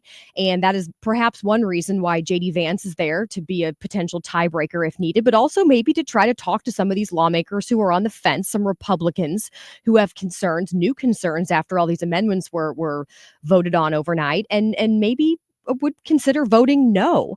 I want to get to our guest. That, of course, is former Missouri Senator John Lamping. John, I'm sure you've been sitting with your popcorn overnight, pulling an all-nighter just like these senators watching this vote-a-rama, right? No, absolutely not. But I have experienced this type of thing before. It's very common in Jeff City when a filibuster occurs. Filibusters go overnight quite often, usually once or twice a session. And I can tell you that our Senator Schmidt and Hawley, I mean, it's a very difficult physical thing to do. You don't get an opportunity to really sleep, and I don't think anybody's watching, but it is interesting to see. It'll be interesting to see what happens later this morning. What's your take on what Trump had put out the other day on Truth Social? He said, for all cost-cutting Republicans, of which I am one, remember, you still have to get reelected. Don't go too crazy. We'll make it all up times 10 with growth more than ever before. Well, it speaks very specifically to the frustration that almost everyone has with government, both state or federal government. Even the people that will vote yes on this bill know that the bill itself will cause at least $1 trillion annual deficits, if not close to $2 trillion annual deficits. That's why Rand Paul, somebody who I think your listeners very much respect as far as fiscal conservatism is concerned, are no, and our senators, it looks like, are going to vote for it, but they know that this bill has the miserable aspects of this bill is that deficits that will be created. But all those in government, including the president, say, look, the system exists the way it exists. We can't do anything about it right now, which that frustrates voters, because voters here in election cycles elect me and I'll go make change. Well, here we are. We elected all these people. And what they're telling us, what the president's telling us, is that we can't change it. We need to win more elections to change it. And, when he talked about pivoting to growth, what we've talked about on your show for months and months is that that's the plan now. Is they're not going to write a budget that's balanced. They're not going to write a budget that doesn't create deficits. They're going to hope to grow the economy faster than the government grows. And that's something that Republicans have been trying for at least 40 years, and it works only under circumstances by which the economy grows very fast. And then when the economy slows down, that structure tends to create deficits once again. So we'll see what happens. Having served in the Missouri Senate, maybe you can give us some insight here. I mean, what do you imagine is happening right now on Capitol Hill with some of these senators who are holdouts? Are they getting pulled into separate rooms and they're all trying to say, hey, here's why you should vote for this? Like, what happens behind the scenes that we're not seeing right now? Well, it's what's happening is the people who are the holdouts. And like, for example, Lisa Murkowski of Alaska is one of the holdouts. And so far, what she's been able to do is negotiate an insert into the bill that would keep Alaska from losing any of their Medicaid benefits, either for the people of Alaska, legal or illegal. So what's happening is individual senators are continuing to negotiate for very specific things. if they're granted those things, when the rest of the members hear that that's what that person got, then they get upset again. Of course. And so what's happening is the leader has to look at Schmidt or look at Holly and go, say, okay, guy, you're good. You're a yes, no matter what happens or what comes out of negotiations. And they'll say, yeah, I'm with you all the way. But then there's 2 or 3 senators that look at this as an opportunity to leverage their vote, and they're trying to get as much as they can. And it's interesting. I think it will pass. I think they'll get to 50, not 51. I think the VP will be the 51st vote. But the potential for not getting there is not zero. I mean, it could happen. There's enough people that just don't like Trump that they're willing to let this whole thing collapse. And if they can't get it out of the Senate, you'll see everybody will go home for a couple of weeks, and it will be months before they get to a vote on something else. Right. Former Missouri Senator John Lamping is our guest right now. What do you think on a local level? What do you think about Governor Kehoe cutting $511 million out of the state's new budget? Because I read that some of those cuts were approved for universities and community colleges, some flood mitigation plan for repair, cleanup in Kinloch, I guess. And what was the other one? Oh, refugee resettlement efforts in St. Louis. Yeah, I appreciate what he did. Those are otherwise known as earmarks, and they're individual little projects that all the House reps and senators get inserted into the budget bill, and those are the easy things to cut. What the legislature did this year is they actually increased the amount of money going to public education beyond what the governor had requested. And it was kind of interesting that he didn't cut that back to his initial request. But when you look at government and you look at cutting the earmarks like that, those individual projects where very few people have taken the time to really understand where that money is going, that's an easy thing to do. I know along with these cuts that he made is this idea that he now begins the process in the next year or two of trying to figure out how to ultimately eliminate the income tax. And I think for all of us that consider Governor Kehoe to be a very moderate governor, if he were to actually take on the elimination of the income tax, I think he would make great strides in conservative circles. Yeah, because, I mean, Bill Eigel was very critical of him, which is not surprising, but he's still saying the budget will still be over $1 billion out of balance. But, I mean, some of the cuts made complete sense to me, but there was one cut that I was a little surprised by, and that was he put on hold a $4 million grant to help build that police training facility in O'Fallon. Well, it's, that's one of the big challenges, when a local entity like O'Fallon decides that they want to build a new police training facility, then the answer is sometimes well, that's great. How do you intend to pay for it? When you consistently look to the state to pay for it, then you really wonder just how viable the project is.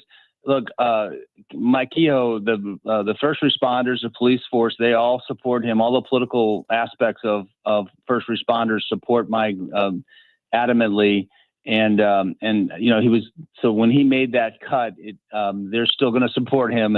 And I'm sure he let them know in advance it's coming. It's easy to look at that and say, well, he's not for first responders, but I think Kehoe's definitely proven that he has the support of the political side of first responders. So I think it just got part of what ended up being a $500 million cut to government, which I'm sure Bill and I are on the same page as far as that being a good thing. One more thing I wanted to ask you about relates to the Missouri Freedom Caucus. And Nick Schroer just put out some posts yesterday, and he was talking about how obviously the legislative session is done until next year. He says the work must begin today. That's why we're announcing legislative subcommittees of the Missouri Freedom Caucus. So sounds like it'll be chaired by the members, and they're going to be holding public events to discuss issues and come up with legislation to address some of the concerns of the voters.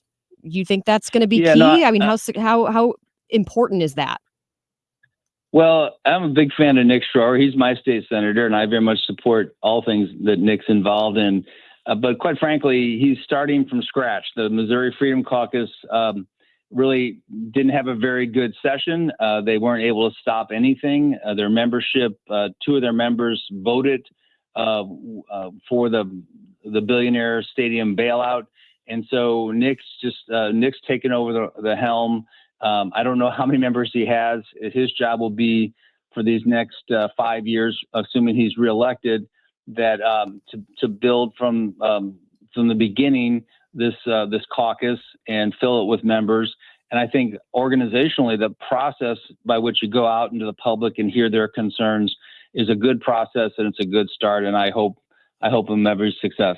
Yep, I agree. I'm a big fan of Nick Schroer, and I love what the Freedom Caucus is doing. So, and I think part of this too is just making sure that the voters are in on what's happening. And I think that if you can generate more participation in that way, that maybe more people will show up to the polls, because clearly that's been part of the problem. So I'm really hopeful. Hey, John Lamping, former Missouri Senator, thank you always. You always give us time every Tuesday, so I appreciate that. It's great being on. Have a great 4th. Yeah, you too. Happy 4th of July. Happy 4th of July. All right, on the other side of the break here, in just a few minutes, it is another news. And one of the stories that we've been talking about is, I don't know if you guys have seen this, but it was a 5-year-old child who was on a Disney cruise and went overboard. And I think it was the child's dad who jumped off the boat, which I cannot blame him. I would do the same thing as my son's mom, jumped overboard to rescue the child. Thankfully, they're both okay. But we won't talk about that and a lot more. Again, that's coming up in other news. The Marc Cox Morning Show on 97.1 FM Talk. Traffic from the 97.1 FM Talk Traffic Center. Good morning. We're having a fabulous commute this morning. Things look fine, but there is a delay northbound 55 at Bayless, where the construction zone lanes narrow. There are fewer that are open, and that's caused a slowdown. And northbound 270, a little bit of moderate volume north of 44 on up through, looks like it's about Doherty Ferry, a little bit of the same at Ladue Road. But that's it. Quiet through North County and looking good from out west into downtown on 44, 64, and 70. And if you are headed in from Illinois, we look fine not only on the Illinois side, but on the bridges downtown. This report brought to you by the Diamond Shop. The Diamond Shop, making St. Louis sparkle for over 100 years. I'm Sue Thomas with traffic on 97.1 FM Talk. Don't get stuck in the dark. The next time the power goes out, make sure you have Grasser Electric on your side and one of those whole house generators installed. They sell them, they install them, and you can get it done quickly. Have them over. They'll give you a free estimate of what it would take to have that peace of mind at your home. 636-441-5200. Listen, Shane and Josh Grasser have been running this company for a long time. They've been around since 1975. 50 years taking care of the electrical needs of everybody in the sound of my voice. You can trust them. They always give you a price for your approval before doing any work. And you've heard me say it so many times. No job is too big or too small. If you need an electrical inspection or you need a whole house rewired, Grasser Electric's got you. They do commercial work as well. This is also their emergency number, 636-441-5200. Give them a call. Tell them Marc Cox sent you.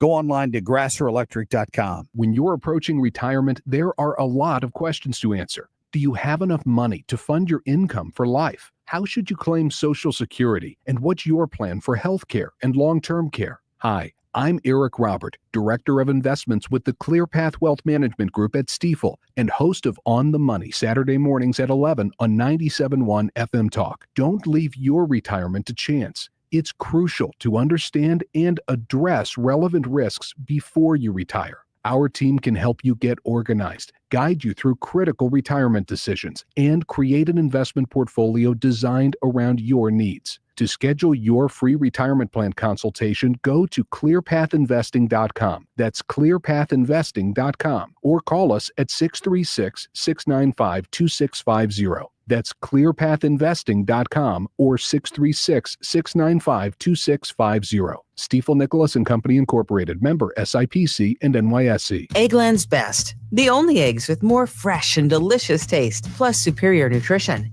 Available in so many delicious varieties. Classic, cage-free, organic, free-range, and pasture-raised. Eggland's Best. Better taste, better nutrition, better eggs. The Mark Reardon Show. William Dunn. My hat's off to those Air Force bubbas. We'll never tell it to them in a bar or to their face, but I'll say it on air because I'm not looking at them. Phenomenal job. You know, they did a great job and a great service for our country. The Mark Reardon Show. Weekdays from 3 to 6. Miss a morning and you'll miss a lot. The Marc Cox Morning Show. What's happening? Go, you know the thing. What the hell is going on? In other news. This is kind of a crazy story. There was a child, a 5-year-old girl, who fell from the Disney Dream cruise ship. She was on the 4th level, I guess. There's some walking track up there, and there's plexiglass around it, so they're not even sure how she fell overboard. But anyway, she falls off this cruise ship. Her dad jumps in after her, and they ended up rescuing both of them within just a matter of minutes. But they were at sea at the time. It wasn't like they were docked, and they were returning to Fort Lauderdale from the Bahamas when this happened. Happened on June 29th. It's very odd. Like, how does that happen? She had to have been crawling up or playing around on the plexiglass. Yes. How else do you fall? I mean, how tall? I've never been on a cruise. Is that plexiglass? I assume that's decently tall. It is. I looked at it online this morning because I was reading about this, and I thought, how in the world did she get over? I mean, I'm glad she's fine. Dad jumped in. He tread water for 20 minutes.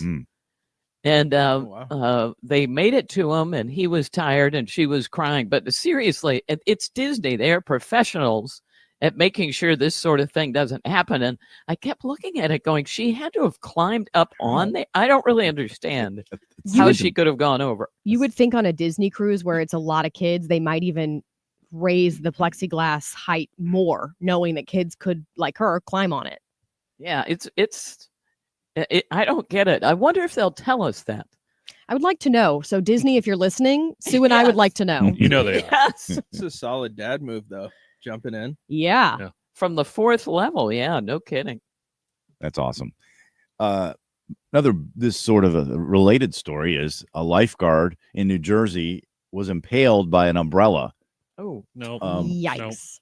Yep. Sharknado? It's going to be a no for me. Through her armpit. Oh. Okay. And she survived. And it missed an artery, a major blood vessel, by half a centimeter. She's a college student. She's 18 years old. It was a hot day. She was out on the beach, and a gust of wind came along, blew the umbrella off the stand, and it pulled her with it. And then she landed on it. Oh, that's like Final Destination style. And fellow lifeguards rushed to help her hold the umbrella steady so it didn't do any more damage. They called 911. They had to cut off most of the pole. And then there's a picture of her holding the piece of pole that went through her in the hospital bed. But hey, she's like, I didn't panic. I stayed calm. That's my personality. And she's going back to her job as soon as she recovers. Oh my gosh. Good for her. Yeah. I guess of all places to be impaled, maybe the armpit wouldn't be as bad as some other places, but imagine like how bad that recovery would be trying to put your arm down. It's like 6 weeks. That sounds terrible. Okay, so walking is obviously good for you. In fact, I've heard people saying that walking is even better in many cases than running, because running can be really bad on your joints if you're doing it consistently for several miles a day. But they're now talking about some new trend called rucking, which is walking with weight on your body. And it's so funny that I read this article because I cannot tell you how many people I've seen, including friends, who are doing just that. They wear them around their chest, they carry them, they wear them around their ankles or their wrists. And I guess it's just a way to burn extra calories. Yeah, you carry around the weight. Mike Rowe is a big rucker. So every time I listen to that podcast, I'm like, look at you go. Had you heard of Look that at you term go. though, Sue? Rucking? Not until I listened to him. And so I guess it's been a while. But yeah, it's interesting. And I guess that is just it. It's heavier and therefore more difficult and a better workout. Well, so Kim, you're kind of doing it now. That's true. You're right. Thank you. I am carrying around a lot of extra weight. Natural rucking. That is right. Natural Yeah, that's rucking. right. I have a little waddle to my step right now. I don't think this is a new trend, even though No. it says it's a No. new trend. Right. People have No. been doing this for a long time, Yeah. putting weight on. It reminds me of that Anchorman scene where he's like, yeah, we're trying this new trend. It's called jogging or yogging, maybe a Right. soft J. Yogging. I think this is pretty funny. John Oliver, he put out a thing where he said, I will rename a minor league baseball team, and just make a submission. Just say you want your team renamed. And so a bunch of teams did. And he settled on Erie, Pennsylvania. They had their name is the Seawolves, even though they're nowhere near the sea. So he ended up picking them, and he has changed their name to the Moon Mammoths. because there was a bone found somewhere in that area at one point, and it was a woolly mammoth. And so they've created a whole mascot for the team. It's a purple mammoth. It's really funny. And so he went on the air and he said, you know, the Seawolves don't play anywhere near the sea. That's a problem. We can help you fix it. I like the Seawolves better, I think. Yeah. Who was that mascot like? I don't have a picture of that. I like Stanford's. Isn't Stanford's a Christmas tree? It is.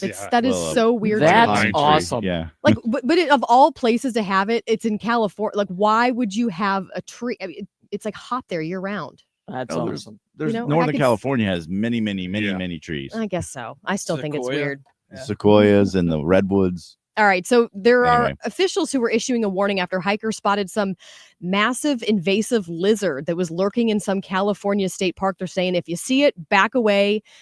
Don't try to capture it, because clearly they need to tell people not to capture it, because we know that people would. They're saying it's not going to pose a physical threat to humans, but the lizards are not meant to be here in the United States, and they can cause serious harm to local ecosystems. They think it actually could be an escaped pet. That's what happened in Florida. Usually those things are escaped pets. Yeah. People Who has this illegally as a pet? smuggling them into the country. It's called People like like lizards. an Argentine. I'm going to butcher this. Tegu? I don't know. Tegu. Is that it? That sounds right. Okay. Yes. We're going to go with that. According to my dictionary. We're going to go with that. When we come back, some new app that allows people, any of us, for free to track ICE agents' activity in real time.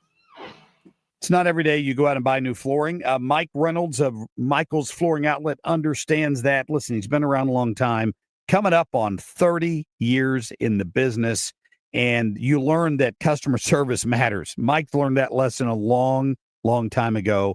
And when you walk in Michael's Flooring Outlet stores, you're going to realize that. They're in Old Town St. Peter's. That's where the warehouse is. They've got a do-it-yourself desk there if you're one of those people and can get that done yourself. If not, you work with one of their great folks in St. Peter's or Darden Prairie or West St. Louis County, and they will come out and measure for you.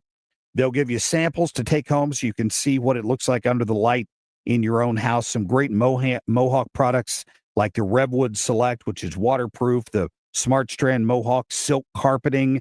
Great selection. If it's in stock, you might get it installed the next day. Be sure and check them out in person or online at igotfloored.com. Lifestyles Unlimited member Lisa on how our educators and mentors share their knowledge. The whole Lifestyles Unlimited team is just wonderful, and all the people in it is basically copying what I do so you could be successful. Lifestyles Unlimited. Over 33 years teaching the real estate retirement roadmap. Text the word radio to 88007. That's radio to 88007. Join for just $297 and save 60%. Lifestyles Unlimited. Text radio to 88007. Are you nearing retirement and don't know if you have enough money saved to retire? That is scary. Do you have a written retirement financial plan in place? Well, when it comes to retirement planning, the trusted team at Financial and Tax Architects are the best. They've helped people all over St. Louis retire with confidence. And that's what you want. You want to retire with confidence. Now, they offer a one-night, 2.5-hour adult education class called Retirement Planning 101. They hold these at colleges over the St. Louis area and in Illinois. No cost, no obligation, just learning. And at this class, you learn how to avoid costly mistakes, how to maximize your income, how to reduce taxes in retirement. So call them today, 314-888-5101, or visit fta-ria.com and take the first step toward a smarter retirement. 314-888-5101. When disaster strikes, the Urban League of Metropolitan St. Louis is there. Tornadoes have left families displaced and communities in crisis, but you can help.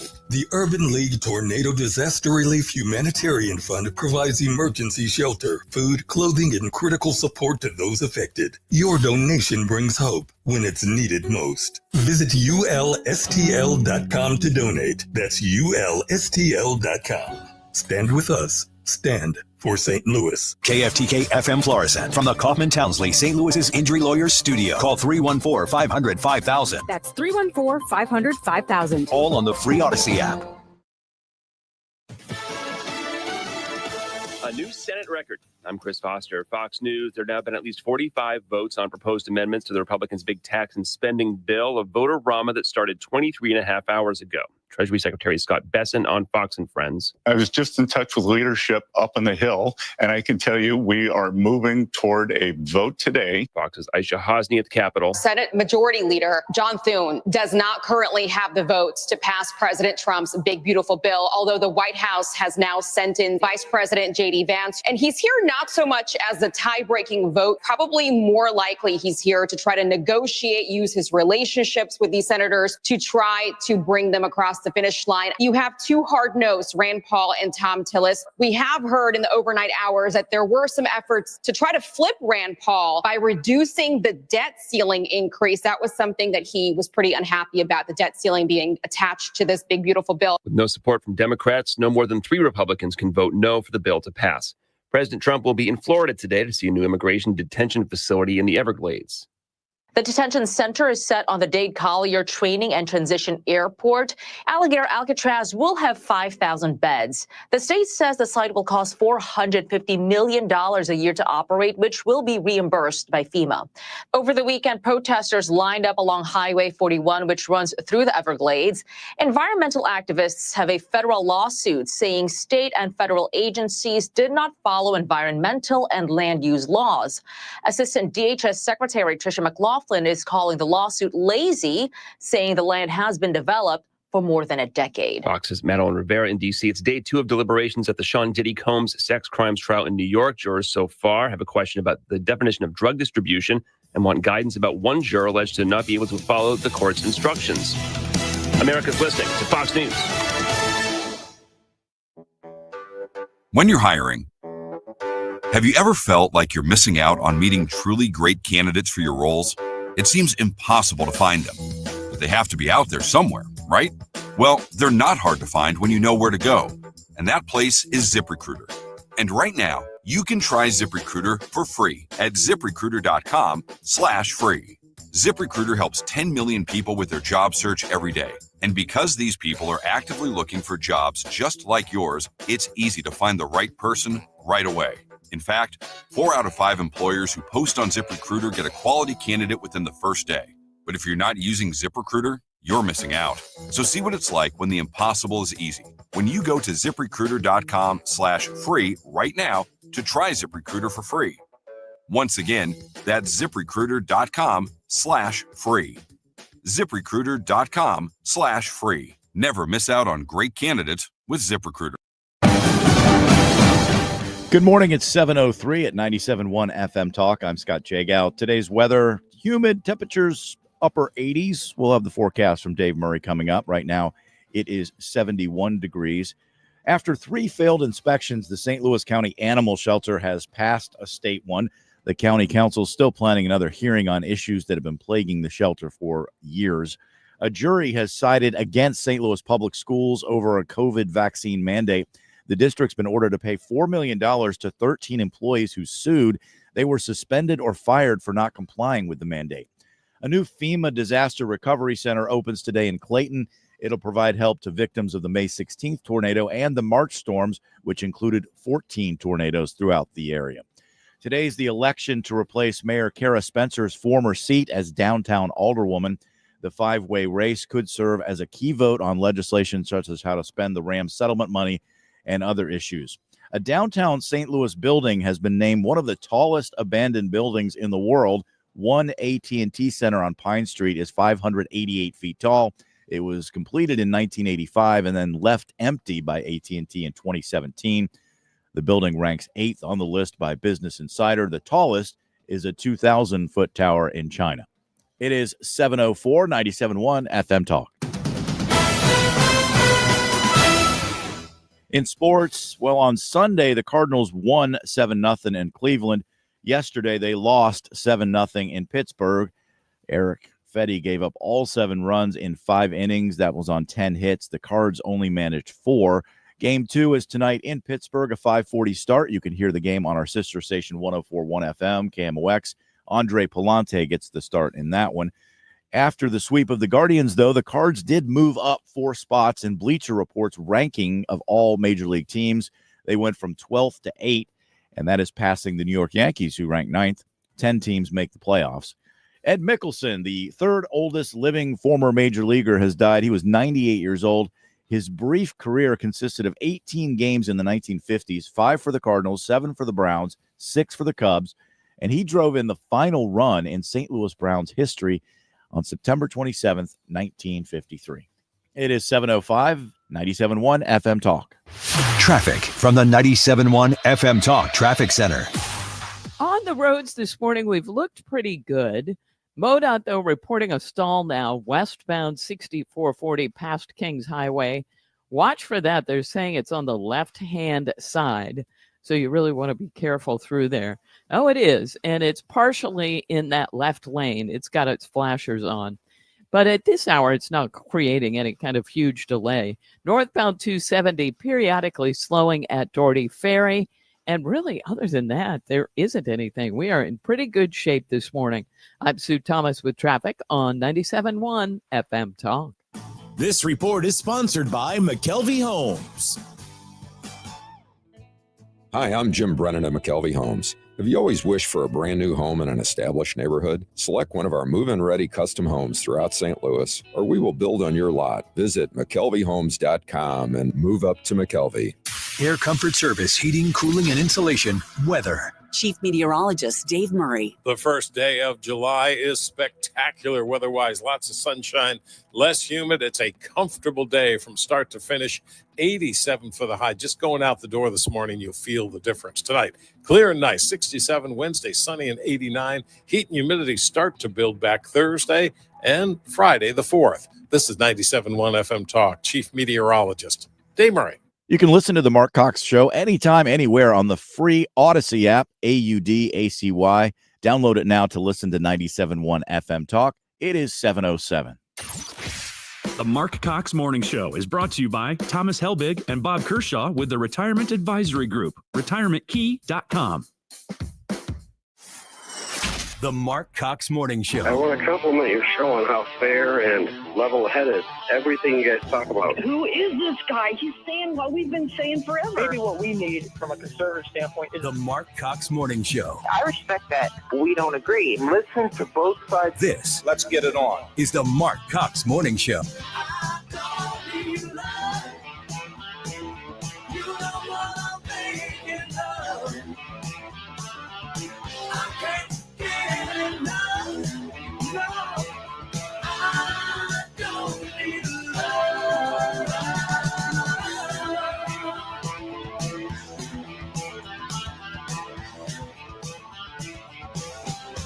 Good morning. Welcome into Tuesday, the first day of July, as the Votorama continues, has been going on all night, close to 22 hours now. I'm Kim St. Ange, filling in for Marc Cox alongside Scott Jagow, Ethan Bright, and Sue Thomas is keeping a close eye on the roads to see if there's any traffic issues. Guys, what are your thoughts on this Votorama? Because I think we all knew it would go long. I don't know if we realized it would go this long. Well, my thoughts are I had never heard of a Votorama until yesterday. I don't think many of us had. I think it's funny that they call it that. But yeah, as I said yesterday, I think it's a little bit of a peek inside our political system as it works now, or maybe doesn't work. It depends on how you look at it, I guess. Mm-hmm. But the process that is in place right now, and especially it's Independence Day on Friday, it's kind of apropos to learn a little bit more about government and how it works here. Agreed. That also happens to be the day that Trump has said, I want this bill passed from the Senate and the House. Because remember, if the Senate passes this, it has to go back to the House and pass. He wants it on his desk by July 4th to sign. Now, as part of this Votorama, and what's funny you say about the name, it almost makes it seem like it's fun when it actually sounds like torture. Yeah. Where they're just voting on all these amendments. As part of this Votorama, they did do a number of things overnight while you were sleeping, including they allowed illegal aliens to still receive Medicaid benefits, which is absolutely ridiculous to me. There was an effort from the Democrats to try to get funding for Planned Parenthood to be put into the big, beautiful bill. And thank goodness that was shot down. They also made sure that states still have some ability to regulate AI. I support that. I think AI needs to be regulated. You have Elon Musk, who is kind of going off the rail again. Remember, he did this a number of weeks ago, and it caused a lot of rift between he and Donald Trump, and it seemed like they made up. And now he has been posting on X about every 15 minutes. And one of them says that he's going to make sure that every member of Congress who campaigned on reducing government spending but voted for the big, beautiful bill, he's going to make sure that they lose their primary in 2026. He says they will lose their primary next year if it's the last thing I do on this earth. I think he's really mad about this EV mandate because they're stripping it, and he doesn't like that. Now, maybe he's also mad about the fact that it's supposed to add some $3 trillion to the deficit. I don't like that either. However, there's enough good in this bill, I would argue, that it does need to pass. Tax relief for a number of people. You talk about SALT, state and local taxes, and there's been some debate back and forth on that and what it should be. And they've had to the conservatives have had to compromise on that. But I'm really hopeful that they're going to be able to pass this. The problem is that, it sounds like they don't have the votes. And so I guess they just keep on going at this until they can get the votes, because they can only lose 3. They already have 2 for sure no votes. Rand Paul, Tom Tillis, who voted no in the procedural vote over the weekend. J.D. Vance is on Capitol Hill, and of course he would serve as the tiebreaker if needed. But maybe he's also there to kind of be like, hey, you better vote for this, okay? That certainly could be one of the roles that he's playing as we speak right now, as they continue on overnight again, pulling an all-nighter. Probably the last time they did this. Well, if they're a senator, I'm sure they've pulled a few all-nighters, but throwing it back to their college days when they would, cram for a test because they didn't study or do their project like they were supposed to weeks before, and then they had to do it the night before, which is something I was very guilty of. Me too. I can learn it all in like a few hours. You just stay overnight, you chug coffee at the library on your college campus, and you just pray that you're going to pass the test. All right, plenty to get to. We have Todd Piro coming up after the break. It's 2A Tuesday with Mark Walters. Right now, Ethan, let's get to our short list. The Marc Cox short list. You think that can't be right, that one district court, whether it's in the Trump years, people used to go to the Northern District of California, and in the Biden years, they go to Texas.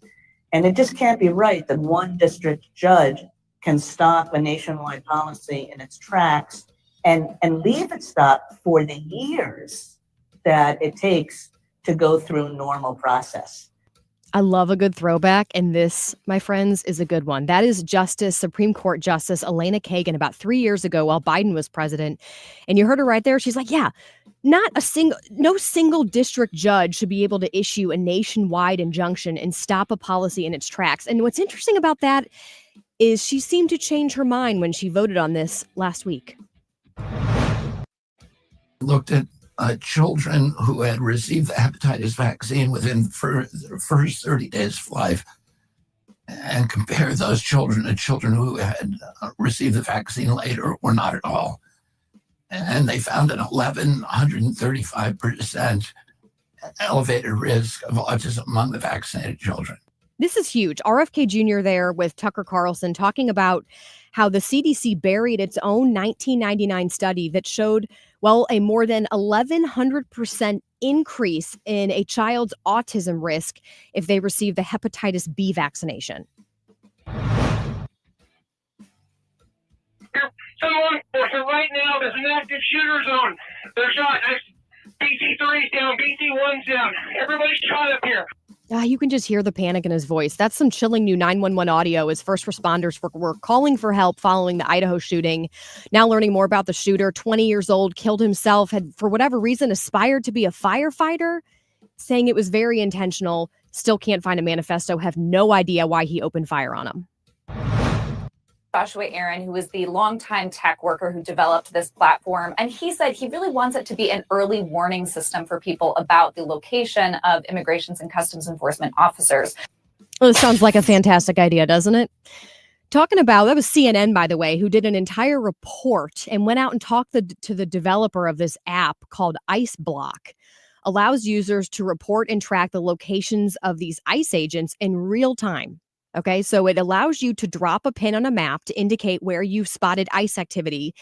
And it goes even further than that. You can even add details about the sighting. So you could describe the vehicle that they're traveling in. You could even describe the ICE agent, like, oh, it's a man. He looks to be in about his 40s. He's brown hair, maybe 6'2", and they're trying to claim it's going to be some early warning system to help people avoid potential encounters with ICE agents, and that they don't want them to interfere with ICE. But I highly doubt that. But even if you're trying to basically help people evade dealing with ICE, that to me sounds like a crime. And Tom Homan agrees. He went on Fox and slammed the app. Clip 12.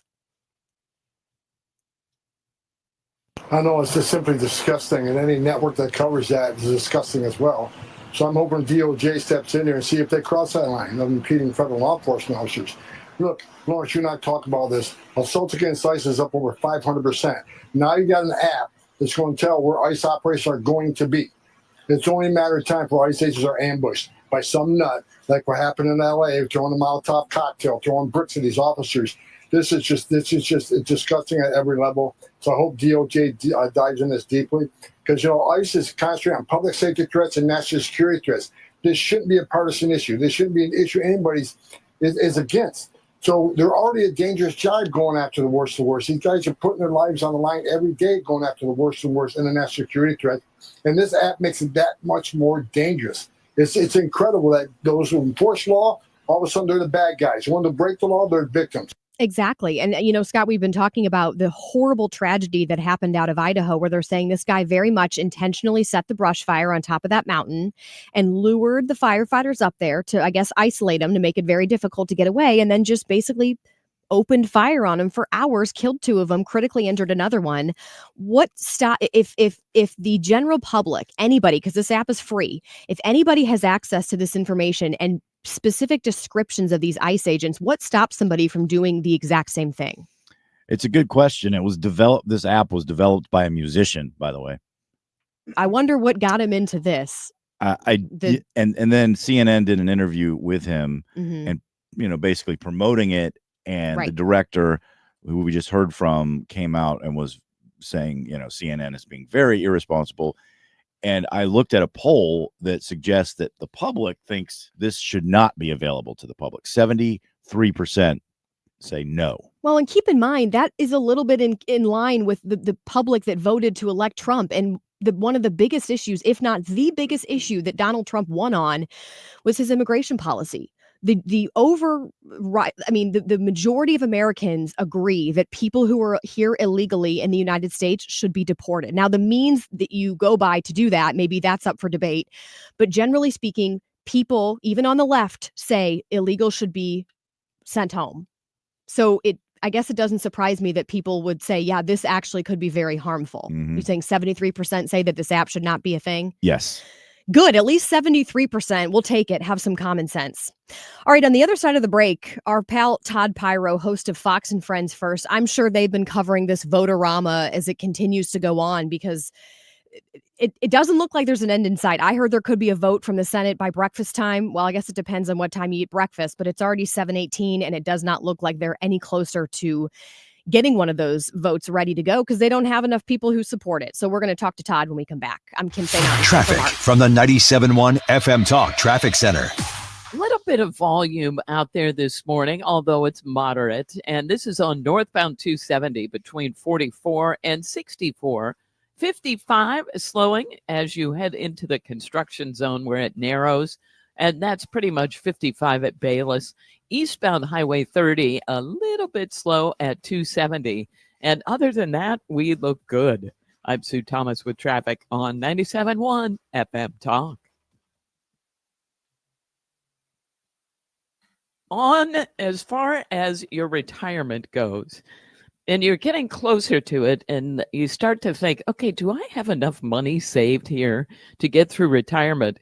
Do you know how the system works? I just find this to be something that we should all know, and we don't. And that's why I love this idea. Financial and tax architects have come up with a plan to help people out. And you can go through a class. It's for adults. It's 2.5 hours long, and they educate you on it. They call it Retirement Planning 101. They hold these at universities throughout the area, and they teach you the basics. And then you can decide, okay, I really like these guys. I'm going to put my money there. But even if you don't, You will then have an idea of how things work. Oh, and that's so essential. It's scary to me if you get to retirement and you don't have a written retirement plan in place. So call them today, 314-888-5101, 314-888-5101, and get a handle on your retirement. The Cards, the Pirates. St. Ben Cancer Center game time 5:40. Play ball. St. Ben Cancer Center, national leader in cancer. The home of the Cardinals.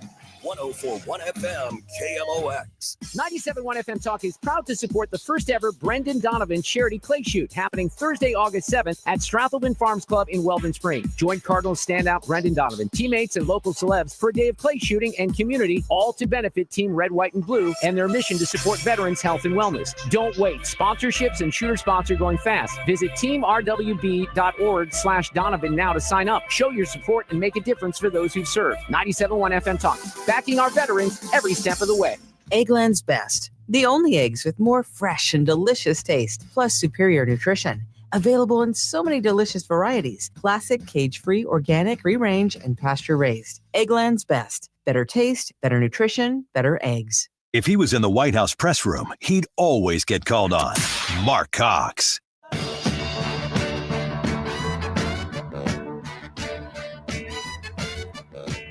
All right, it's Tuesday, 7:21, and that means one thing. It is time to check in with our good friend, Mr. Todd Piro, host of Fox and Friends First. Todd, Mark texted me. He's on vacation. He ditched us. How dare he? Okay. How dare he for a week to go and hang out on the beach. And he texted me saying that Todd might be doing a hit on Fox and Friends, and he wasn't sure if he would make it. And we thought about pulling Proud Mary because we weren't sure if you were going to make it in time, but it sounds like you did. Here's my comment on that. I was wondering, I just found out Mark was on vacation 30 seconds ago when I called in. So I was wondering, did Mark say, "Oh, that's cool, no worries," and then not tell you? That would just be mean. I'll let them deal with the fallout. Sucks to I'm suck. on vacation. This is called the Marc Cox Show. It's not the Tim St. On Show. Take that. Mark rather is nice enough that he did in fact text me, just letting me know. But nice man. Were you on Fox and Friends? Were you doing a hit about the Votorama or Alligator Alcatraz? Incorrect. I was doing a vote. I was doing a story on the travel nightmare that's going on throughout the country with flights canceled because of a problem being weather in the New York metropolitan area. Apparently, we cannot fly in thunderstorms the way we used to when I was a child.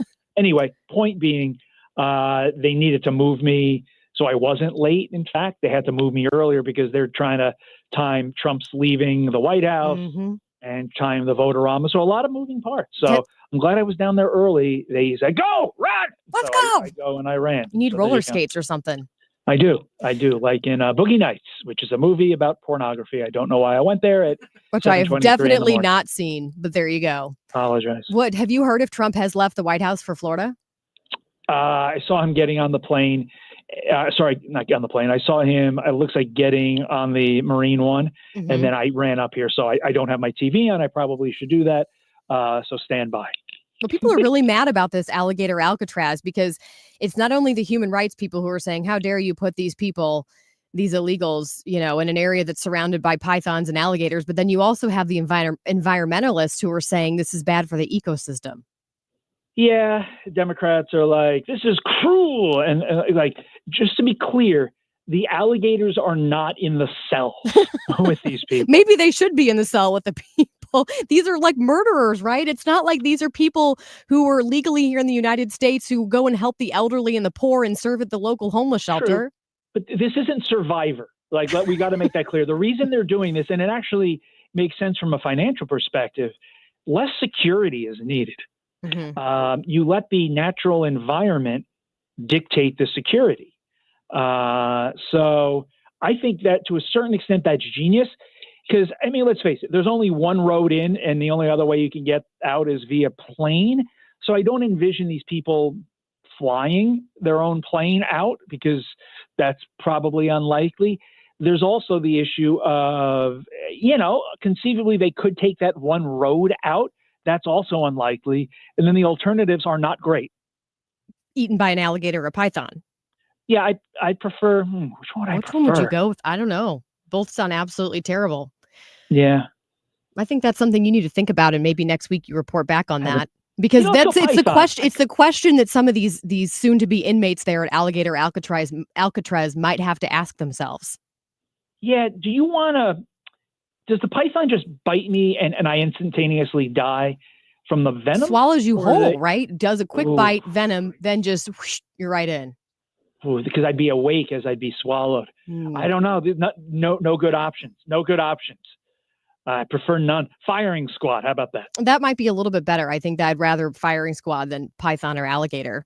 Hey, what's your take on this Votorama? Because they've been going at it for now, I think it just passed the 22-hour mark. Yeah, I don't love the fact that they had to bring in the closer, J.D. Vance. Mm-hmm. That's a little bit concerning. Or he could be there to twist arms. But if he's there to issue the final vote, that makes me nervous for Republicans for what's going to happen in the House. Because the Senate, I mean, if I were to pick which body was a little bit more of a lock, I'd say the Senate. I heard a name today when we were doing our Q&A with Chad Pergram, our congressional correspondent, Capitol Hill correspondent, I should say. He was saying, like, Rick Scott's name is now in the mix. I was like, whoa, Ricky Scott. I thought he was a guaranteed yes. Come on, Richard. Tomato. So, if you're starting to lose potentially Rick Scott, then you have potentially issues. He explained it really well, and this is logical. Like, as you make it's almost like when you're steering a boat, right? You overcorrect to one side, and then you need to overcorrect to the other side, and it's oftentimes tough to steer it just right down the center. One little adjustment one way has a major impact. So, we'll see what they come up with today. See if they can get that boat straight. And with some of these amendments, like as it relates to, they made sure that funding wasn't going to Planned Parenthood, but they also allowed illegals to be receiving Medicaid benefits. So there might be people in the House who were yes, and now they're no. And it's a razor thin margin there too. Like they can't afford to lose many votes here. So that, like you said, it's very concerning that J.D. Vance might have to be in the Senate, the tiebreaker vote. But I've been watching Chad Pergram, who's been giving a really good update throughout the morning. I guess he's been there all night covering this. And he's like, look, they would have voted by now if they had the votes. They clearly don't. And that's the issue. And that's concerning. As he always says, it's always about the math. Mm-hmm. But what's so great about Chad, I mean, look, Chad's going to give you the nuts and bolts, what you need to know. But then you can ask Chad any question that involves any bit of nuance, sort of on anything. And he is an encyclopedia. He will go into detail, history based off of that nuanced question. It's amazing. It's amazing to watch. No, I agree. That guy is so smart, and he takes such a complicated issue and he dumbs it down in a really good way and makes it where I can sort of understand it, because you need someone like Chad there on Capitol Hill to try to figure out what the heck they're talking about and explain it to all of us. So anyway, Todd, thanks for giving us time. Have a great 4th of July. You as well, my friend. Hopefully talk to you next week. Will do. All right. When we come back, it is Two-Way Tuesday, and we are going to be joined by our friend Mark Walters. It is July 1st today, and that means that a number of new laws take effect across the country, and many of them are impacting gun laws. We'll get into that when we come back. I have a sump pump. A lot of homes in the greater St. Louis area do, not all of them. But it's there to prevent water from coming up into your basement. Hydrostatic pressure can force water up around the foundation of your home, and a sump pump takes care of that until it doesn't. So if you're having problems with your sump pump, if you need a sump pump installed, call Home Shield Foundation Repairs today. My friend Matt Hayes, the owner of this local family-owned company, will come out and he'll take a look at your situation. He's not going to upsell you. He will judge it based on what it needs. If you need a sump pump installed or one replaced, he's got some definite ideas. If you need cracks fixed in your walls, you need them waterproofed, he'll do that too. And when he leaves, he's going to give you a lifetime warranty on all the craftsmanship. A lot of my listeners have been using Matt, and he sent me some videos of some fantastic jobs that he's been working on. So reach out to him today. Tell him you heard me talking about him. It's HomeshieldFoundationRepairs.com. Hi, I'm Bob Kershaw with Retirement Advisory Group. Are you worried about market volatility? Are you concerned your money won't last you through retirement? Hi, I'm Tammy Kershaw, and as a family-owned business, we are committed to protecting your retirement, whether you're nearing retirement or already retired. We have a lot of folks that aren't aware of all the new investment choices that are available, which give you growth and protection from losses at the same time. Are you aware of all the fees that you are currently paying? We can show you how to avoid those fees. So come in now for your free retirement review and get a second opinion on your retirement plan. And just for coming in, you'll get a copy of our latest edition book, Your Key to a Worry-Free Retirement. Let us show you how to retire with confidence. We are proud to say we haven't lost a penny of our clients' money in 39 years, and we won't lose a penny of yours either. Let our family help your family. Call us now at 314-993-9494 or go online to retirementkey.com. That's retirementkey.com. Good morning. It is 73 degrees at 7:30, 97.1 FM Talk. I'm Scott Jagow. Missouri Governor Kehoe has signed his first state budget. It's just shy of $51 billion, but there were cuts, and locally they include money for Lambert Airport's new terminal, the Allenton Bridge in Eureka, and the Great Rivers Greenway. You thought gas in Illinois was expensive? As of today, it's going up another 48 cents as part of new laws taking effect July 1st. The increase gives Illinois the second highest gas tax in the country. Talks between Boeing and area workers are continuing. The Machinists Union has voted to authorize a strike if negotiations with the company fail. A new FEMA Disaster Recovery Center opens today in Clayton. It'll provide help to victims of the May 16th tornado and the March storms, which included 14 tornadoes throughout the St. Louis region. The Cardinals could not score in Pittsburgh last night. They lose 7-0 to the Pirates. Game 2 tonight at 5:40. It is 7:31, 97.1 FM Talk. Traffic from the 97.1 FM Talk Traffic Center. Northbound 270, some slow pockets of mainly moderate volume between 21 and Doherty Ferry, a little slow at 64. Southbound 270 slowing at Ladue Road. And we do have some moderate volume on 6440. It's mainly just east of 170.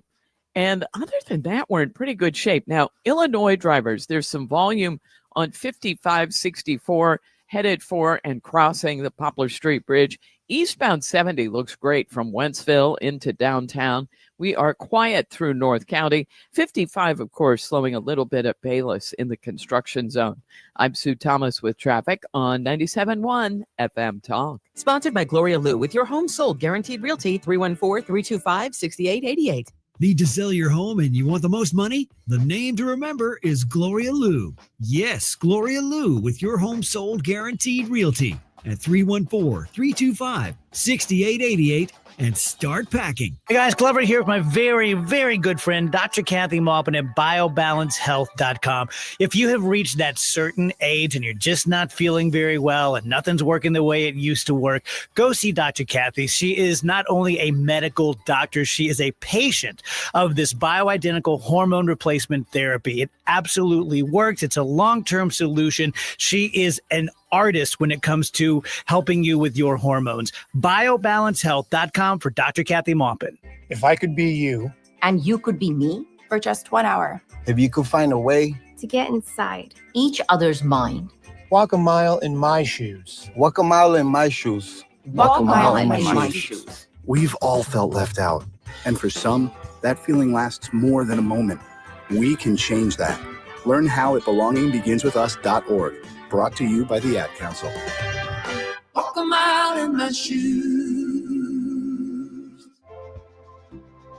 You are not your diagnosis. A medical chart is not your identity. And vision loss does not define you. Your drive shows who you are. And you are not alone. Because we are driven too. To be a beacon of strength. A champion of courage. An advocate for hope. You are not alone. Because we are stronger together. We drive the research for the cures we are finding. We're fighting macular degeneration, retinitis pigmentosa, Usher syndrome, and the entire spectrum of blinding retinal diseases. We fund. We fight. We win.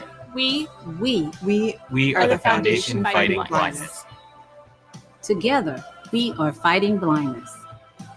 Join the fight at fightingblindness.org. Fighting and winning. The Marc Cox Morning Show. How you doing, young lady? The feeling that you're giving really drives me crazy. You don't have a player on the choke. Catch anything you missed today by getting the show podcast at 971talk.com. If you ban them in the future, the bullets will have been shot and there won't be any more available. So you don't shoot deer with a bullet that size. If you do, you could cook it at the same time. Put that double barrel shotgun and fire 2 blasts outside the house. That is without a doubt the dumbest thing I've ever heard. This is 2A Tuesday, brought to you by the Range St. Louis West. Welcome back. I'm Kim St. Ange filling in for Mark. He'll be back next week. And as part of 2A Tuesday, we have our friend Mark Walters joining us, host of Armed American Radio. Mark, how are you? I'm doing wonderful, Kim. Good morning. Great to be with you today. Good morning. Yeah, thanks for giving us some time. Hey, I'm sure you've been following this big, beautiful bill because they're still in the middle of this vote-a-rama, been going at it for like 22 hours. And I know part of it has related to language in the bill that specifically addresses these fees for silencers and other things. And it sounds like there was a win for the Republicans, and then the parliamentarian came in and made some changes. Have you been tracking all that? Oh, yes, quite a bit. You know, this has been really interesting because it sheds some light on the parliamentarian process that a lot of people were unaware of, myself included, to a lot of the nuance here. This parliamentarian, Elizabeth McDonough, was installed by Harry Reid back in 2012. So let's wrap our heads around that for a few minutes. She's a dyed-in-the-wool Democrat. What is she doing there in a Republican-controlled Senate? And why hasn't because this person serves at the pleasure of the majority leader. So why would the Republicans keep a dyed-in-the-wool Democrat in that position, knowing that she has the ability to make recommendations or pull things out based on what she believes to be a violation of the Byrd rule, which is very complicated, by the way, and we don't have enough time to get into that. It's deeply complicated, but there are 6 processes that must pass muster in order for it to get past the Byrd rules. About all I can tell you in a nutshell. Like I said, we don't have enough time. But this woman has the ability to remove what was a historic, or could have been a historic victory for us, relative to dismantling of the National Firearms Act. Finally, there is no reason for suppressors, like the Democrats like to call them silencers. They are suppressors. They are not silent. That's a misnomer. And also short-barreled rifles. There's no reason for these to, number one, be taxed, or number two, have to go through the registration process that we have to go through under that act. And this dismantled 2/3 of the bill of the National Firearms Act, Kim. The other third would have been machine guns. Okay, so I understand why they weren't moving on machine guns. It would have never moved. So I get it. We take victory. You know, we'll take the small 2/3 win and let the other third go and fight that out at a later time. But this woman had the ability to pull this out of the bill, claiming that it was a violation of Byrd rule and wouldn't have passed. So the Republicans, through procedural moves, went back and removed just the $200 tax, leaving the registration scheme in place. So this bill will pass and it will go through. But the bigger question looms, why doesn't Thune just remove her? Because her role is advisory only. What she says doesn't hold any stock. They could ignore her. Right. They chose not to. So, you know, I'm not sure why that all happened. We don't know. But what I can tell you is this in a nutshell, that I've been told by people in the know that removing her is akin to the nuclear option in the Senate, the bigger nuclear option, which would be removing the filibuster. Okay, it can be used against you down the road. And because her role is only advisory and it can be overruled, they leave her in place for that very reason, because they don't want the Democrats to come back and do it down the road, or vice versa. So this person just stays in this role. So it's frustrating to all of us. And while our win was knocked back a little bit here, I'll take the $200 off and not have to pay the tax. And then we'll just come back and fight, you know, for the rest later. It's just the way the game is played, sadly. I understand the concern that the Democrats will come back and do it to them. And that's like what you said, they called the nuclear option. But I found that I think it was like May 21st of this year, they did do that. They voted to override the parliamentarian about some EV mandate in California. Now, I understand that that's a lot smaller of an issue than this, you know, massive spending bill, this big, beautiful bill. I get that. But I don't understand why you're so willing to implement it then, and you're so against it. Why John Thune, despite Trump suggesting that he do that, why he's not willing to do it in this case, because they have made major changes. And even in this vote-a-rama, they've made, some of them have been good, like making sure that Planned Parenthood doesn't get funding, but some of them have been really dumb. Well, I'm with you on that, because I was discussing this on my show yesterday, almost ad nauseum. Why don't the Republicans learn to play pool like the Democrats? It frustrates a lot of us. Okay, I have to remember to remain calm in my seat and be FCC friendly here when I talk about this stuff, because the Democrats. Let me make this clear, listeners: if the Democrats had won the election, the last election, they would have put their boot on your neck. Mm-hmm. They would have shown you no mercy. Don't think for 2 seconds that Harry Reid, when he was alive, when he was running the Senate, I mean, Harry Reid famously said, Senator Reid, you lied. He goes, yeah, but it worked. I mean, he flat out told you that.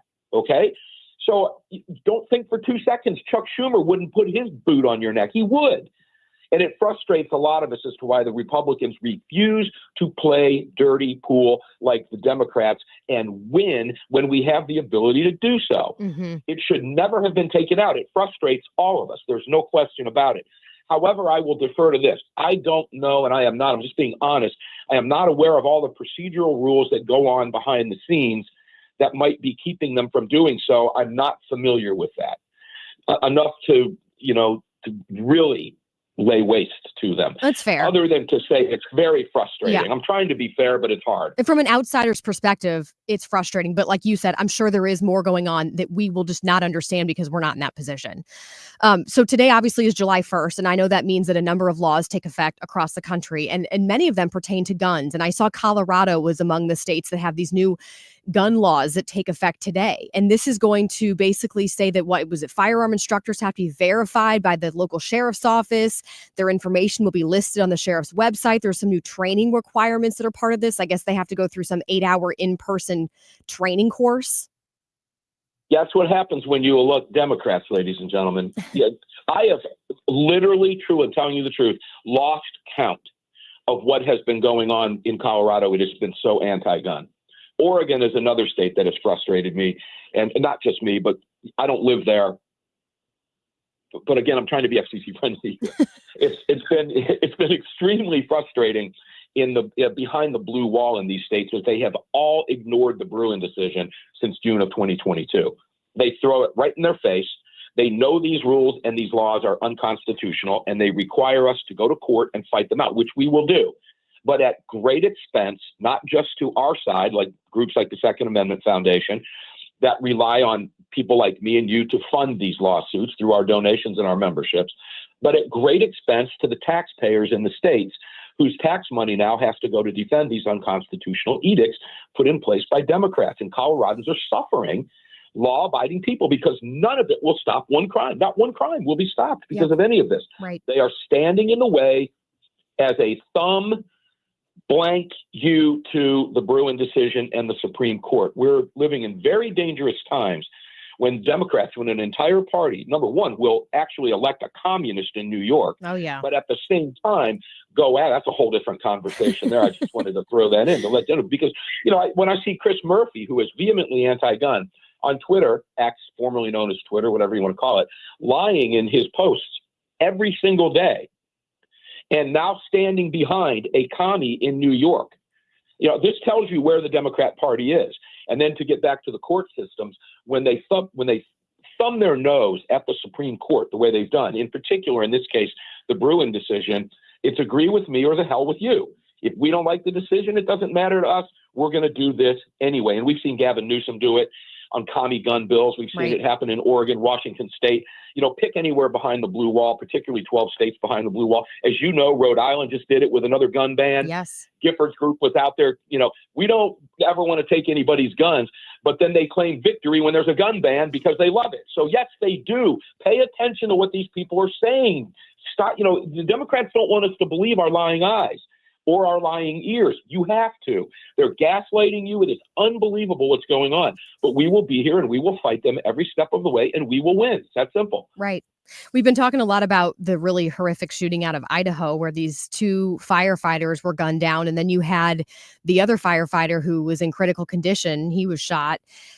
It's really sad because they're saying that this guy who started the fire there on Canfield Mountain, that he intentionally set it as a way to lure them up. And then basically these firefighters were sitting ducks, right? They're up on top of a mountain trying to fight a fire, and this guy's just shooting at them. So clearly that guy had a mental illness. He shot and killed himself. They don't even know they can't find a manifesto, so they have no idea what the motive was. But I guess my concern is, I mean, it's not, firefighters have so much equipment on. It's not like, I guess they're going to be carrying, but I don't know what the solution is, because I worry that there are going to be copycats where people are going to say, oh, that's a good idea. I'll just do that. I'll start some fire and lure them and get them in a place where they really can't do anything. Yeah, and you bring up a really good point when you talk about we don't know what his motivation is. So I'll ask this overarching question. Does it matter?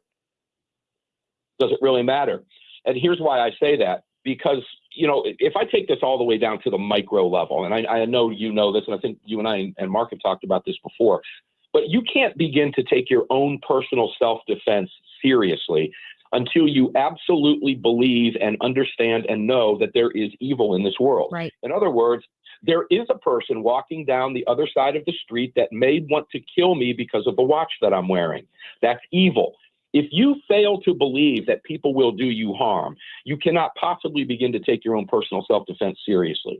You won't get serious about it. You won't carry a gun. You won't learn to defend yourself. You won't learn to fight. You just go through life with blinders on. And sadly to say, my mother is one of those people. She's learned a lot over the last 17 years. I can tell you that much since I've been doing this. But nonetheless, when you take it to the macro level, okay, on a much larger scale, you have a person who was willing to start a fire to draw first responders so that he could murder them. Right. That was his motivation. Maybe that was his only motivation. Does it matter? All we need to know is that there are people out there that will do these things. Yeah, and it has to be what guides our decision-making process, not only when we go to the grocery store, keep our head on a swivel. Does that person mean me harm? Why is that person leaning against my car? Why is that van there? Maybe I should turn around and go back in and ask for somebody to walk me out. Maybe I need to be cautious. Maybe I need to make a phone call. Whatever it may be, if you don't think like that's the way firemen, now take it to the bigger scale. Is this real? There's a fire in the middle of nowhere. It's a bright, sunny day. How did it start? Again, this is the way people have to think because there is evil on this earth. It's sad, but it is shift the mindset.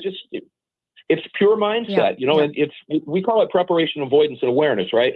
We prepare to avoid by being aware. That's our number one defense mechanism is being aware. As long as we're aware of our surroundings, we're winning the battle. But that doesn't mean we can't be ambushed, right? So we have to be ready to and know how to defend ourselves in the event the unthinkable happens. But the first thing to do is admit that it can.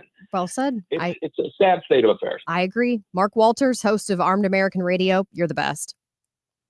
Thank you, Kim. I love you. Have a great day. You too. Love listening to you and watching you without Mark there. Doing a great job. Yeah, he'll like I said, he gets to ditch us this week. He's back next week for Two-Way Tuesday. But yeah, thank you for still talking to me this morning. How dare he? God bless you. The audacity. Thanks for what you do. Thanks, Mark. All right, on the other side of the break, in about 3-4 minutes or so, Scott on the spot. Scott, what are we talking about? I'm not telling you because it's a secret. It's on the spot. Because it's on the spot. Okay. Don't go anywhere. Traffic from the 97.1 FM Talk Traffic Center.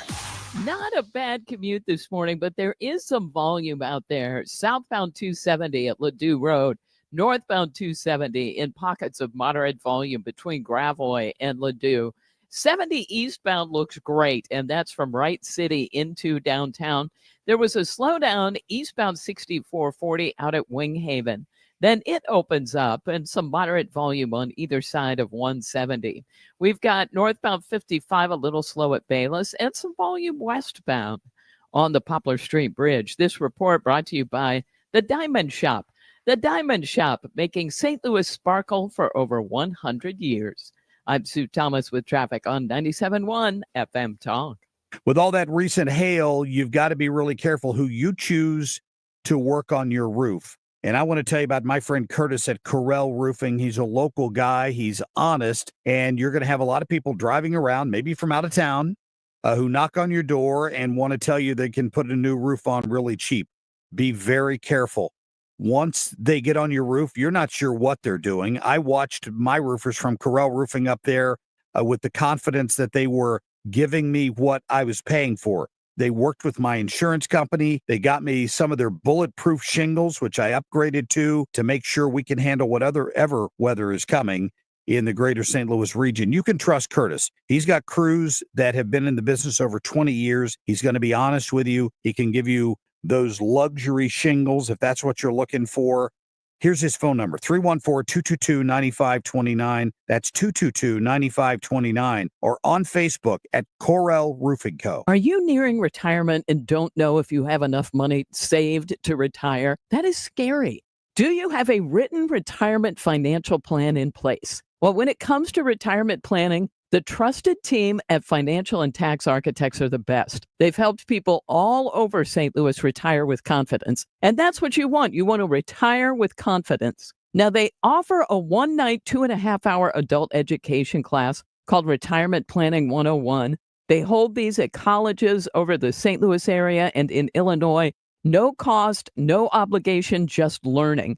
And at this class, you learn how to avoid costly mistakes, how to maximize your income, how to reduce taxes in retirement. So call them today, 314-888-5101, or visit fta-ria.com and take the first step toward a smarter retirement. 314-888-5101. No matter what you're doing for July 4th, allow us to enhance your experience with music for fireworks. This is Ryan Wiggins from Wiggins America and the Andy Fry Show. This is the 5th annual Music for Fireworks starting at 8, and we will be the soundtrack to your evening. A morning cup of adrenaline. The Marc Cox Morning Show. Not Kim on a whim, but Scott on the spot. Well, taking effect today is this new deal where colleges and universities can pay athletes directly.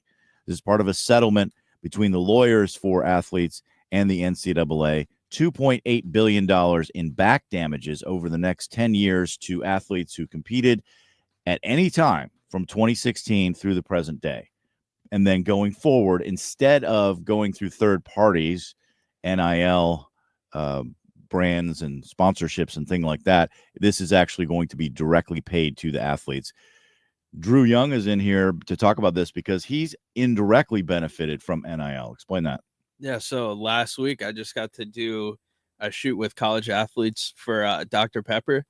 So that's like one of the benefits people don't talk about with NIL and college athletes getting paid, like videographers, photographers, and just like other brands benefiting from it. Like it's not just the athletes. So I think it's definitely a positive thing for athletes to get paid. So were these athletes not, until this took effect, like, because 2021 is when they were able to do these sponsorship deals. This new thing that takes effect today is where the college can directly pay the student athletes. So were they not able to do these commercials before and get paid at all? I thought that for some reason they were. I think before then, because wouldn't you still have, as a videographer or whatever role you played, would you still have not gotten paid? Well, now since like 2021 or whatever, now we can.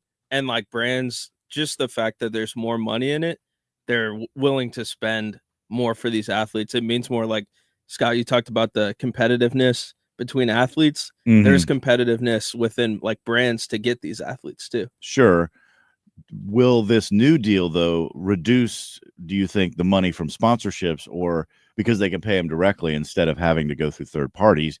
Or do you think it will continue the same way with the sponsorships? I think it will definitely increase the money that brands pay, just because, I mean, when there's more money in it, there's more like benefit for these brands to be involved.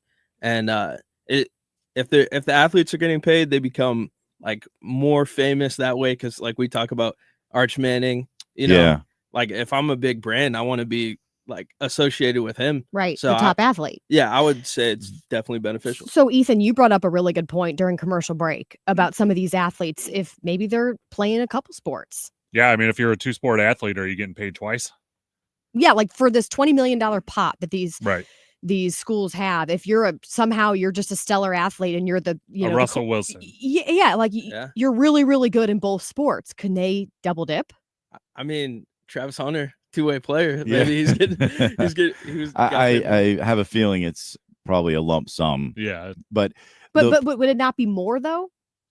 Probably. Yeah, it more, might. Yeah, it may. Yeah, it so may they're still increase, benefiting from being in both sports. But the NCAA's president says this deal will help schools regain control and tamp down on the skyrocketing, largely unregulated market for paying college players through third parties. So that's a curious thing based on what Drew just said, which was a valid point. It makes sense that more money means more recognition, means more competition between brands. So what he's saying, the president, makes no sense to me. It sounds almost like they're putting salary caps on them. Yeah, I think they want more control. But one thing I was talking to Scott about is like, you've heard of like OnlyFans where like people can, do sexually explicit content and they make millions. Make millions. Yeah. So like, why is it that bad for an athlete that's like going to school, putting in work to make millions of dollars too? I get that. I get that argument, but there's something about this NIL thing that to me has gotten out of control. And it, for whatever reason, I'm being grinchy about it. And it just like irks me that some of these college athletes have full ride scholarships and then they're raking in now with this money going directly from the university plus any side hustles that they have, like Pepsi or whatever it was. Is that the brand? Well, Dr. Pepper. Dr. Pepper, thank you. Shout out to Pepsi. I could go for a Dr. Pepper right now. That sounds amazing. But I don't know. It bothers me, and it just feels like it would create rifts within the team. And maybe I have no idea. I didn't play a sport in college, so I could be completely wrong about that. But that to me is what my criticism of it. I would say it's better now that they actually are getting paid, because you look at what coaches were making, and like how much coaches are making just to be like, they don't even play, Right. But they do work their butts off. I mean, their Yeah, schedules, like Drinkwitz, I mean, his schedule has to be insane. I think the primary thing is it makes it more transparent. People were giving them deals under the table. That's true. Reggie Bush famously got busted for that. And it was unfair to the athletes because they were given $3 a day to eat and providing millions to the universities. Let's see where this goes. All right, stay with us. When we come back, we're keeping a close eye on the big, beautiful bill. Will there be enough votes in the Senate to pass it this morning? Annuity is part of your retirement plan. We need to talk. Hi, I'm Bob Stockdale, Senior Vice President Investments with the ClearPath Wealth Management Group at Stifel, and host of On the Money Saturday mornings at 11 on 97.1 FM Talk. Annuities can be a useful tool for some retirement investors, but not all annuities are created equal. Every week, we meet clients who own complex annuities that don't suit their needs and, in some cases, actively undermine their retirement plan. Before you purchase an annuity, get a second opinion from the ClearPath Wealth Management Group at Stifel. Requesting a consultation is free of charge. To request a free consultation, contact us at clearpathinvesting.com. That's clearpathinvesting.com, or call us at 636-695-2650. That's clearpathinvesting.com or 636-695-2650. Stifel Nicholas and Company Incorporated, member NYSE and SIPC. Hey, it's Matt, your leaf filter trusted pro. Gutters are an often neglected part of the home. They're also one of the most important. Clogged, overflowing gutters can cause serious problems like foundation damage or basement flooding, which can cost thousands of dollars to fix. Let's face it, cleaning gutters yourself is not only a hassle, it can be dangerous. But when you get Leaf Filter, you'll never have to worry about cleaning clogged gutters again. Get started today by visiting leaffilter.com/radio to schedule your free inspection. If you decide to move forward, we'll professionally clean, realign, and seal your gutters before installing our patented stainless steel micro mesh system. Leaf Filter keeps out everything but the water. And it's backed by a lifetime transferable no clogs warranty. So you're protected for good. We're in your neighborhood and ready to help. Visit Leaf Filter today for a free inspection and estimate, and you could save up to 30%. Visit leaffilter.com/radio. That's leaffilter.com/radio. Hey, listen to this. All I needed was a new starter. Got a great deal on eBay. Did it myself. Yeah, that's cool. But how about the soft purr of an upgraded exhaust when it fits just right? For me, it's the little things, like these new windshield wipers from eBay I installed. From small fixes to big upgrades, eBay has all the parts you need at prices you'll love. Guaranteed to fit every time. eBay, things people love. Eligible items only. Exclusions apply. Hello, I'm Joe Cordell, founder of Cordell & Cordell. Divorce is complicated, especially when your small business or professional practice is involved. At Cordell & Cordell, we understand that these assets raise unique valuation and allocation issues. For 35 years, we've helped doctors, lawyers, and small business owners navigate divorce with confidence. Call Cordell & Cordell today because your business is more than a job, it's your legacy. The choice of a lawyer is an important decision and should not be based solely upon advertisements. 600 Kelwood, St. Louis. CordellCordell.com. KFTK FM Florissant from the Kaufman Townsley St. Louis's Injury Lawyers Studio. Call 314-500-5000. That's 314-500-5000. All on the free Odyssey app. 24 hours and counting. I'm Chris Foster, Fox News. The Senate has been debating and voting since yesterday morning on dozens of amendments to the Republicans' tax and spending bill. I think we're doing well. We're going to have to see. It's very complicated stuff. President Trump says he thinks it'll pass in the end by or somewhere around their Friday, July 4th deadline. But Republicans right now do not have the votes, apparently, to get it through the Senate. They need 50. An amendment to the Senate version, though, has passed 99-1. The One Big Beautiful Bill Act will no longer prevent individual states from regulating AI for 10 years. House members like Marjorie Taylor Greene had threatened to vote no on the bill if the Senate kept the moratorium in the bill. Supporters had argued because AI technology is rapidly evolving, having states hyper-regulate it could have national security implications.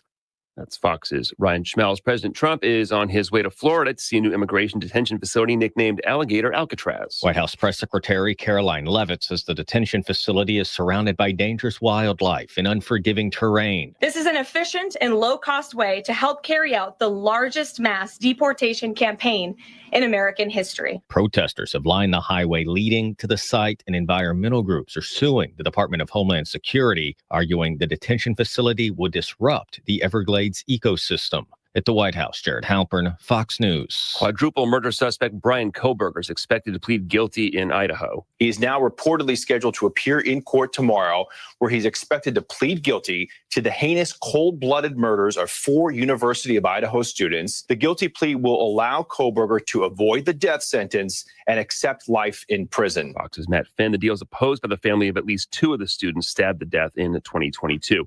Former House Democrat and pro football player Colin Allred says he'll run for Senate in Texas again next year. He lost to incumbent Republican Ted Cruz last year. America's listening to Fox News. When you're hiring, have you ever felt like you're missing out on meeting truly great candidates for your roles? It seems impossible to find them, but they have to be out there somewhere, right? Well, they're not hard to find when you know where to go. And that place is ZipRecruiter. And right now, you can try ZipRecruiter for free at ZipRecruiter.com/free. ZipRecruiter helps 10 million people with their job search every day. And because these people are actively looking for jobs just like yours, it's easy to find the right person right away. In fact, 4 out of 5 employers who post on ZipRecruiter get a quality candidate within the first day. But if you're not using ZipRecruiter, you're missing out. So see what it's like when the impossible is easy. When you go to ZipRecruiter.com/free right now to try ZipRecruiter for free. Once again, that's ZipRecruiter.com/free. ZipRecruiter.com/free. Never miss out on great candidates with ZipRecruiter. Good morning. It is 8:03 at 97.1 FM Talk. Today, humid, 88 degrees and lots of sunshine. We'll have the forecast coming up. Right now, it's 74. Missouri Governor Mike Kehoe has signed his first state budget, just shy of $51 billion, but there were cuts, and locally they include money for Lambert's new terminal, the Allenton Bridge in Eureka, the Great Rivers Greenway, also the St. Louis Area Food Bank, United Way, and Webster Groves Children's Hospital. As of today, gas in Illinois is even more expensive. It's going up another 48 cents a gallon. That makes Illinois the second highest gas tax rate in the country. A jury has sided against the St. Louis Public Schools over a COVID vaccine mandate. The district's been ordered to pay $4 million to 13 employees who sued. They were suspended or fired for not complying with the mandate during the pandemic. Today's the election to replace Mayor Kara Spencer's former seat as downtown alderwoman. It is a 5-way race, and it could serve as a key vote on bills such as how to spend the Rams settlement money. After 3 failed inspections, the St. Louis County Animal Shelter has passed a state inspection. The county council is still planning another hearing on issues that have been plaguing the shelter. A downtown St. Louis building has been named one of the tallest abandoned buildings in the world. One AT&T Center on Pine Street is 588 feet tall. It was completed in 1985 and left empty in 2017. It is 8:04, 97.1 FM Talk. In sports, the Cards lost 7-0 yesterday to the Pirates. Starter Eric Fetty gave up all 7 runs in 5 innings on 10 hits. The Cards only managed 4. Game 2 is tonight in Pittsburgh, 5:40 start. You can hear it on our sister station, 104.1 FM, 104.1 FM KMOX. Andre Palante is getting the start. The Reds lost, though, and the Brewers and Cubs were off Monday. The free agency period begins today at noon in the NHL, so keep your phones on alert for what the Blues might be up to. And Ed Mickelson, the third oldest living former major leaguer, has died. He was 98. His brief career consisted of 18 games in the 50s, 5 for the Cardinals, 7 for the Browns, 6 for the Cubs. He drove in the final run in St. Louis Browns history, September 27th, 1953. It is 8:05, 97.1 FM Talk. Traffic from the 97.1 FM Talk Traffic Center. Good morning to you. We do have some volume out there this morning. Eastbound 70 between the Blanchette Bridge and 270. Eastbound 64, a little bit slow, 170 through Big Bend. Northbound 270, moderate volume between Gravois and Manchester. And there is some volume westbound on 5564, essentially between 70 and crossing the Poplar Street Bridge. This report is brought to you by Lakeside Renovation and Design. And for over 25 years, Lakeside Renovation and Design has been St. Louis's trusted choice for transforming homes inside and out. They do windows and siding, kitchens, bathrooms, outdoor spaces, and deliver quality craftsmanship backed by lifetime warranties. Visit lakesiderd.com to start your dream project today. I'm Sue Thomas with traffic on 97.1 FM Talk. Air Comfort Service, heating, cooling, and insulation, weather. Chief Meteorologist Dave Murray. The first day of July is spectacular weather-wise. Lots of sunshine, less humid. It's a comfortable day from start to finish. 87 for the high. Just going out the door this morning, you'll feel the difference. Tonight, clear and nice. 67. Wednesday, sunny and 89. Heat and humidity start to build back Thursday and Friday, the 4th. This is 97.1 FM Talk. Chief Meteorologist Dave Murray. You can hear the Marc Cox Show anytime, anywhere on the free Odyssey app. That's AUDACY. Download it now to listen to 97.1 FM Talk. It's 8:07. The Marc Cox Morning Show is brought to you by Thomas Helbig and Bob Kershaw with the Retirement Advisory Group, retirementkey.com. The Marc Cox Morning Show. Listen to both sides. The bottom line is, I respect that. We don't agree. You're listening to the Marc Cox Morning Show. Just to find a voice. Who is this guy? He's saying what we've been saying forever. I don't know how to put this. Marc Cox. I'm kind of a big deal. Well, it adds excitement, doesn't it, folks?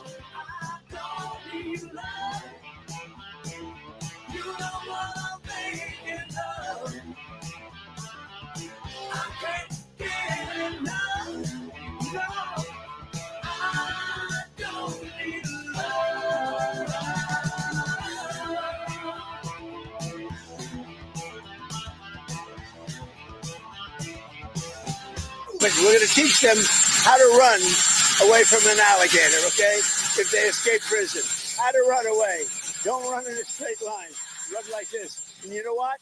Your chances go up about 1%. Okay? Not a good thing.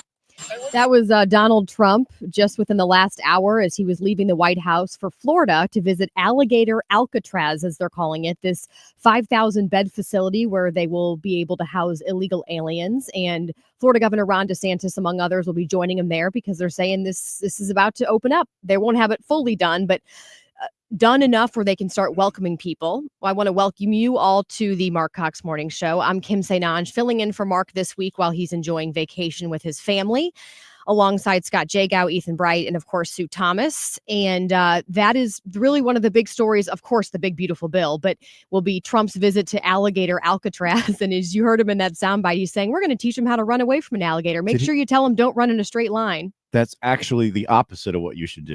You run know this? in a straight line, yes, because alligators can only run for a short period of time. They're really fast, though, right? They are very fast, but if you zigzag, you're not going as far away from them as you possibly can. So they say run in a straight line. It's a myth about zigzagging. I had never really heard that, but I get it's because they kind of have that like awkward body shape where they're just long and kind of like bulky. So it kind of would make sense where they would have a hard time turning very quickly to try to follow you if you were zigzagging.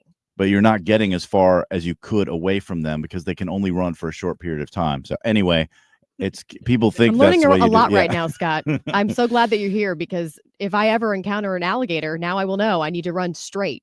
How fast do those things run? Oh, they're really fast. But my parents lived in a place in Florida once that had an alligator in the backyard or in a creek in the backyard. And it was in Florida. So the space shuttle would go up. And every time the space shuttle hit the sound barrier, the alligator would make the most tremendous sound I've ever heard in my life. This roar that was unbelievable. You could hear it throughout the neighborhood. Oh my gosh. Anyway. So do you know much about pythons? If you went, because alligator Alcatraz, again, it's like 50 miles west of Miami. They're saying that there's one way in, they're going to fly them in on a plane, and there's really one way out. So unless they somehow find a plane to steal and figure out how to get it up in the air and fly away, they have to run through this swampland area that has alligators and pythons. Well, so what's the secret with the pythons? Well, just don't get near them. Just don't go. They're not venomous, but they will wrap around you and suffocate you. I did not know that, by the way, because I was talking about Todd Piro and I when he was on around 7:20. If you want to hear a conversation, you can rewind it on the Odyssey app. We were talking about that which way would you rather go, python or alligator? And both sound absolutely terrible. Yes. Don't think I'd want either of those. Anyway, so Trump is on his way again to Florida right now. We're keeping a close eye on the big, beautiful bill. We have a lot still to come. We have Dylan Sharkey with the Illinois Policy Institute coming up next at about 8:20, talking about some big changes to Illinois, some laws that take effect today that will impact you whether you live there or you just pass through there. Maybe you're passing through Illinois for the 4th of July. Just a heads up, you're about to pay more at the gas pump starting today. So again, he'll be talking to us. We have Ryan Wiggins, host of course, Wiggins America, at the bottom of the hour. Right now, Ethan, let's hit our short list. The Marc Cox short list. Purposes of paragraph 3. The term female means an individual who naturally has, had, will have, or would have, but for a developmental or genetic anomaly or historical accident, the reproductive system that at some point produces, transports, and utilizes eggs for fertilization. I hope that was not brand new information for any of you listening right now, because it's sad that we're at a time in life in 2025 where the clerk there on the Senate floor, as part of the reading of the big beautiful bill, which by the way took 16 hours yesterday, that they had to read the definition of male and female to the Senate. Now you got an app that's going to tell where ICE operations are going to be. It's only a matter of time before ICE agents are ambushed. This is insane to me. Tom Homan on Fox slamming this app that just came out that allows you to track ICE agents' activity, give a description of their vehicle, give a description of the agent in real time to help people get away from the agents. The Trump administration steps up ICE raids and mass deportations. One tech developer is pushing back with an app designed to track ICE activity in real time. It's called Ice Block, and it's controversial to say the least. Well, that's exactly what it is. Ice Block. Does anybody else see a problem with that? We should not be releasing this information, and the app is free, and CNN had the audacity to go out and do an entire story on it and talk to the developer. That ensures that able-bodied Americans who can work 20 hours a week are actually doing so, and that will therefore strengthen and protect those benefits for Americans who need it, as well as cutting out the waste, fraud, and abuse, as well as getting 1.4 million illegal aliens off of the program. Thank you, Caroline Levitt. She's really having to hammer this point about Medicaid and what it was designed to do, because it no longer does that. That has been probably one of the biggest sticking points for a number of these lawmakers, including Senator Josh Hawley, who was a yes vote over the weekend. That was the procedural vote. 51-49, we had, Tom Tillis and Rand Paul, who were the two no votes. But a number of people are concerned about that. Now, one of the things that happened overnight while you were sleeping was they proposed this amendment as part of this vote-a-rama that's going on now 22 hours. And they voted, I cannot believe this, they voted to allow illegal aliens to continue receiving Medicaid benefits. Somebody help me understand the logic in that. I do not understand it. There's so much in this bill. I know. It's so 940 pages. Yeah, exactly. It's hard to keep up with what's in and what's out. I know. There's online updates, but still. I know. Obviously, it also has something in it related to EV mandates, and they're trying to rein some of that back in. So Elon's all upset. So now he's going on this rant again all over X. He did this weeks ago, caused some drama between him and Trump. It sounds like they met and kind of made up. People were posting the funniest things saying like, it's mom and dad fighting and this is so sad. But I thought they'd made up. And now Elon is just slamming the big, beautiful bill saying, I'm going to do everything in my power if you are trying to run again. In 2026, if you vote for this big, beautiful bill, he says, I'm going to do everything I can to make sure that you're not elected. And Trump, as he was leaving for Florida to visit Alligator Alcatraz, he actually talked about this. Listen. What happened to Elon Musk? Nothing. He's upset he's losing his EV mandate, and he's very upset about things, but he could lose a lot more than that. I can tell you right now. Hey, Elon. He's right. Elon could lose a lot more than that. And I'm sure you agree with this, Scott. I think all of us can agree that there's things in this bill that we don't like. No bill is ever going to be perfect. What you have to ask yourself is there enough good in the bill that it's worth passing? And I would argue, yes. Tax cuts, funding for the border, funding in general for illegal immigration. I mean, there are a number of things, SALT tax, those are good things that I think are needed. Meanwhile, I am fascinated by this relationship between Elon Musk and the president. It is bizarre. Because they were buddy-buddy. I know. And now he's talking about having Doge sicked on Elon's companies, stuff like that. And Elon is saying, I'll start a new party if they pass this bill. And it's just crazy. It's gone from, this has only been a few months, that he's been along with the president in this administration, and it's soured so quickly. It's crazy. I'm not saying President Trump doesn't say some really funny, crazy stuff, but Elon Musk, I feel like I kind of question his sanity. I like him. The guy's brilliant. No question about that. But when he goes on these rants, I'm like, I don't know, are you drinking? Like, what's going on here? Why are you all of a sudden so mad? And you're just going, it's like every 15 minutes, it seems like. I've been tracking his Twitter or X, whatever, this morning, and it's nonstop. He's just so mad about this bill. You were fine about it. Not fine, but it seemed like he was fine enough. He stopped ranting about it. And I guess as they get closer to a vote here on the Senate floor and then hopefully passing it and giving it to the House to vote on, he's getting angrier and angrier. Speaking of anger, there might be some angry drivers in Illinois because a new law that takes effect today, July 1st, means that you are going to be paying more at the gas pump, which is unfortunate for many of our listeners who travel through Illinois. Maybe you're going there for the 4th of July, or maybe you live there. We're going to be talking to the Illinois Policy Institute about the impact it could have on your wallet when we come back. Catch anything you missed today by getting the show podcast at 971talk.com. Traffic from the 97.1 FM Talk Traffic Center. Eastbound 6440 has some volume approaching 170 through Big Bend. Westbound, it's just a little moderate volume through there. And northbound 270, it's mainly moderate volume from 44 up through Ladue Road. Southbound, a little slow at Ladue Road as well. And really, the only other volume I'm seeing is westbound 5564 as you head for and cross the Poplar Street Bridge from the Illinois side in. All the bridges are in good shape as far as traffic goes at this hour. This report is brought to you by the U.S. Air Force Band of Mid-America 4th of July concerts. I'm Sue Thomas with traffic on 97.1 FM Talk. Celebrate Independence Day with a free concert by the U.S. Air Force Band of Mid-America. July 2nd, 7 p.m. at Logan University in Chesterfield, showcasing patriotic music and more. Get free tickets at afbandtix.org. That's afbandtix.org. As you get closer to retirement, things become real, right? You start to think, okay, I have saved. Is this enough? And am I going to understand how the system works enough to make this last for my entire retirement?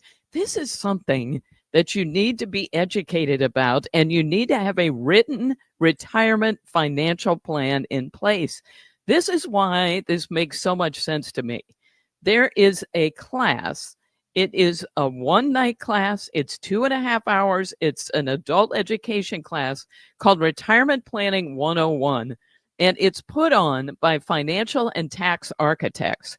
And they are just a trusted team for this. They have helped people all over St. Louis retire with confidence. And that's what we all want to do, retire with confidence. So call today and make an appointment to go to one of these classes. 314-888-5101, 314-888-5101, and feel better about the whole thing.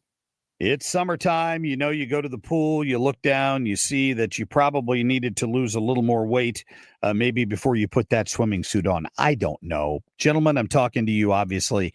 But you go to Victory Men's Health, and they can help you with weight loss. They've got some great options for you.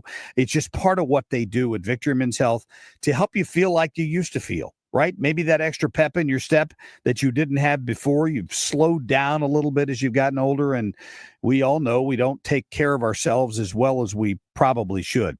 So go talk to my friends at Victory Men's Health in O'Fallon, Illinois. That's their original location off Greenmount Road. They're in O'Fallon, Missouri, near Wing Haven. They're in Town and Country, right there at 141 and Clayton Road, and they're also in Sunset Hills near Watson and Lindbergh.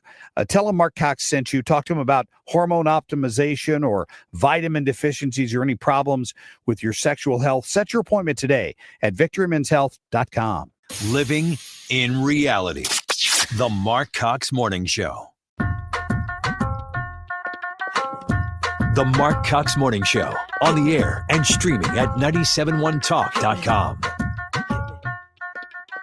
Gas prices, $3.18 a gallon right now. That's the national average for regular unleaded. Last year, that was $3.49 a gallon, so significantly lower. So some good news if you're hitting the road. Welcome back. I'm Kim St. Ange filling in for Mark. And yes, gas is down across the country, but unfortunately, it's about to go up in Illinois. And that's because several new taxes are going to be in place starting today, July 1st. We are joined by Dylan Sharkey with the Illinois Policy Institute, the assistant editor there. Dylan, thanks for giving us some time this morning. Of course. Thank you for having me. Hey, of course. Appreciate it. Explain the impact this will have on drivers, because obviously it's people who live there. It's going to have the biggest impact on them, who are people who are regularly filling up their tank in Illinois. But even if some of our listeners who live here on the Illinois side are traveling through the state, say for the 4th of July holiday to visit family or friends, this will impact them too. Yeah. If by chance you got gas yesterday, you save yourself some extra holiday cash, because today is the first day of the new gas tax hike. It's going to go up to 48 cents per gallon just in state taxes alone. And Illinois already has the second highest gas taxes in the country. And the craziest part is there are lawmakers saying that they still need more money from these gas taxes. Oh Illinois, gosh. They're already paying $6 billion a year when you add up gas, tolls, licenses, fees, other fees that get added on. If the state really wanted more gas tax revenue, I would focus on how to get more drivers in the state to start, because that's the one way to naturally do it. Because, I live on the Missouri side in St. Charles County, and gas, I was actually telling my boss who lives in Illinois that I may have paid like $2.86 for unleaded the other day. And she was saying, oh, gas is well above $3 over in Illinois already. And then you, on top of that, add this new hiked gas tax. Yeah. And that's what the lawmakers don't understand, is that when you make that gap bigger from Illinois' prices to other states, people have more and more reason to go over. Maybe you're a little bit further into Illinois and you're like, it's not really worth it. But as that gap gets wider, it makes more and more sense for you to make a trip. So the average driver in Illinois, I think I saw something on the website for the illinoispolicy.org website that talked about how the average driver in Illinois will pay $143 more in state gas taxes annually compared to when Governor Pritzker had doubled the tax, I guess, back in 2019. That's right. That first hike in 2019, he doubled the gas tax and added these annual automatic increases. And one of the things about it is that when you have an automatic increase like that, even for inflation, it lets lawmakers kind of cop out of the responsibility of hiking taxes. Pritzker this year says, well, I don't want to raise taxes. I don't want to sign anything to raise taxes on people. Well, with his gas taxes, he didn't need to sign anything because he signed it back in 2019, but this tax is still going up every year. Now, there's some other, aside from the gas tax, there's other taxes that go into effect today, July 1st, right, in Illinois? Yes, that's right. One of the more controversial ones was the sports betting fee in Illinois. So 25 cents per wager on every fee, and that doubles to 50 cents depending on where someone makes a bet. Big companies like DraftKings and FanDuel have already announced they're going to pass this directly on to people. And unlike other forms of sin tax in Illinois, people have an illegal way of betting on sports. It's been around for years, long before sports betting was legal in Illinois. So I think this could backfire because if you have people going from these taxed sports books to illegal ones, the state could actually end up making less money than they plan to. And you think about the fact that sports betting passed here in Missouri, so technically it's legal, but they haven't gotten it up and running. They're supposed to be able to do that, I think, in the next month or so. I've lost track, but people are still at this point, even though it's legal here, having to drive across the border to Illinois to bet, to place those bets. So this will now impact them, right? Yes, absolutely. And, if again, for people who live near the Missouri border, the Iowa border, Iowa has sports betting too. It's not hard to just go across and save money, but lawmakers don't take that math into account when they make these decisions. I think I saw the other thing was an additional 6% tax on Airbnb, Vrbo, and other short-term rentals in Illinois. That's right. They're going to start taxing them the way they tax hotels. But what they're ignoring is that people are choosing short-term rentals like a VRBO because it's cheaper than a hotel. So if you make the rentals more expensive, you're just giving people another reason to not visit our state. Right. And then also a tax increase from 7% to 8.65% on phone and internet services.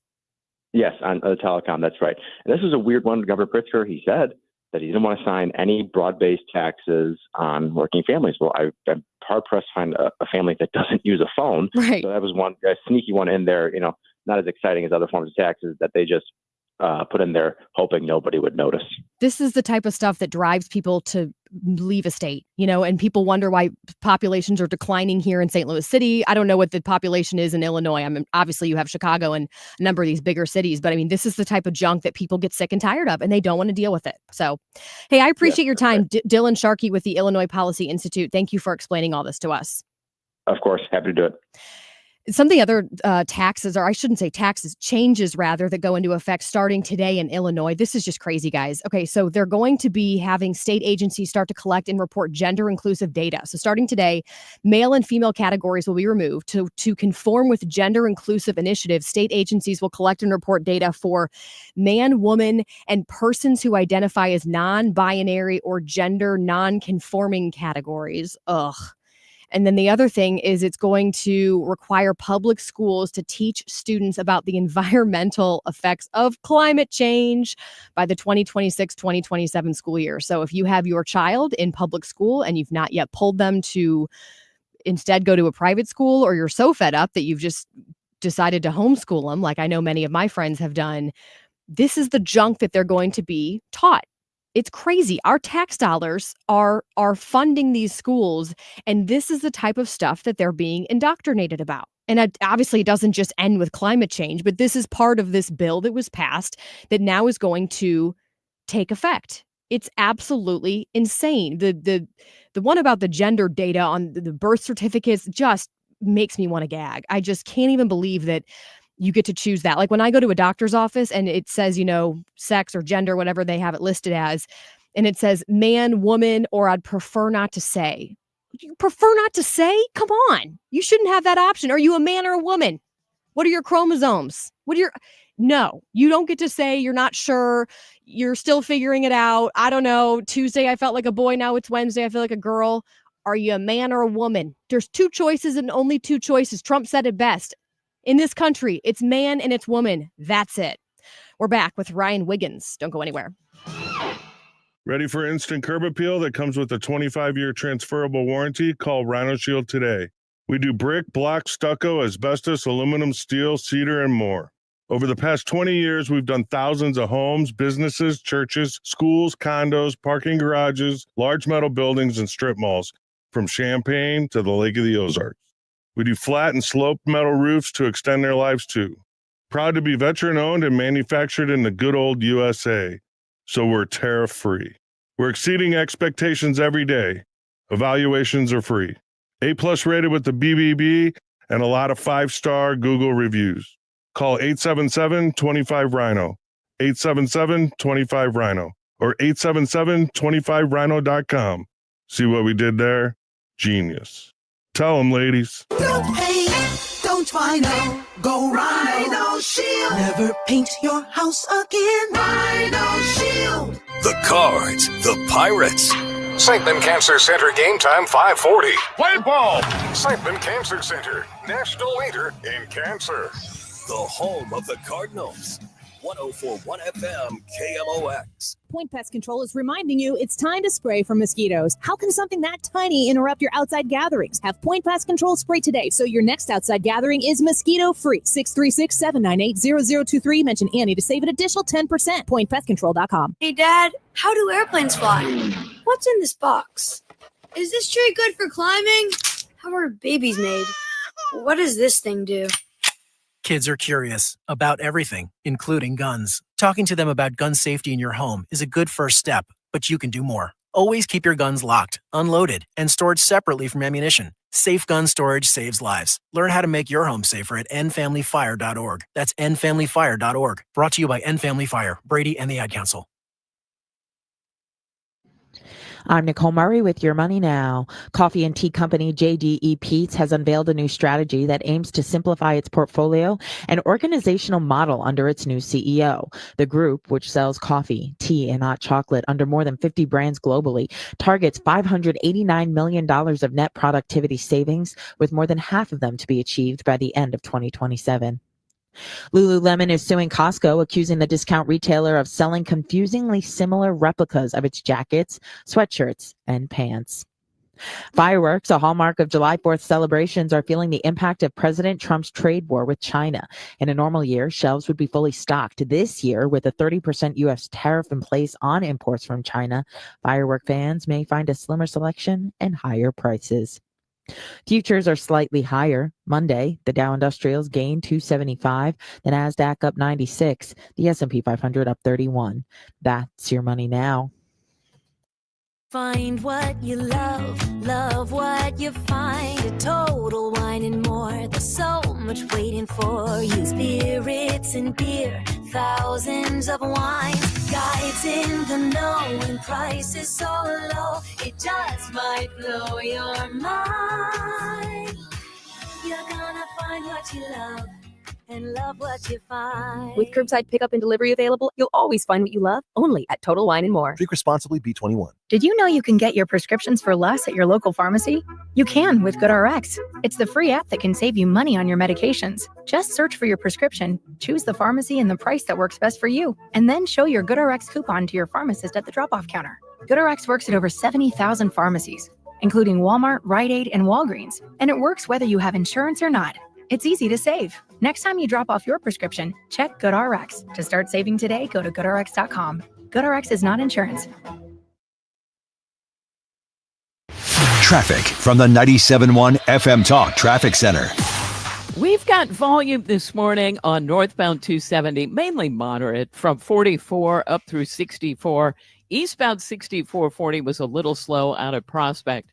There was an accident eastbound 70 headed for 270, but it's moved off kind of in the safety V between the ramp to 270 and the eastbound 70 that continues. So it's not causing a delay. Eastbound 64, though, some volume on either side of 170. And there's a little bit of volume westbound on the Poplar Street Bridge. This report brought to you by Jerry Kelly Heating and Air Conditioning.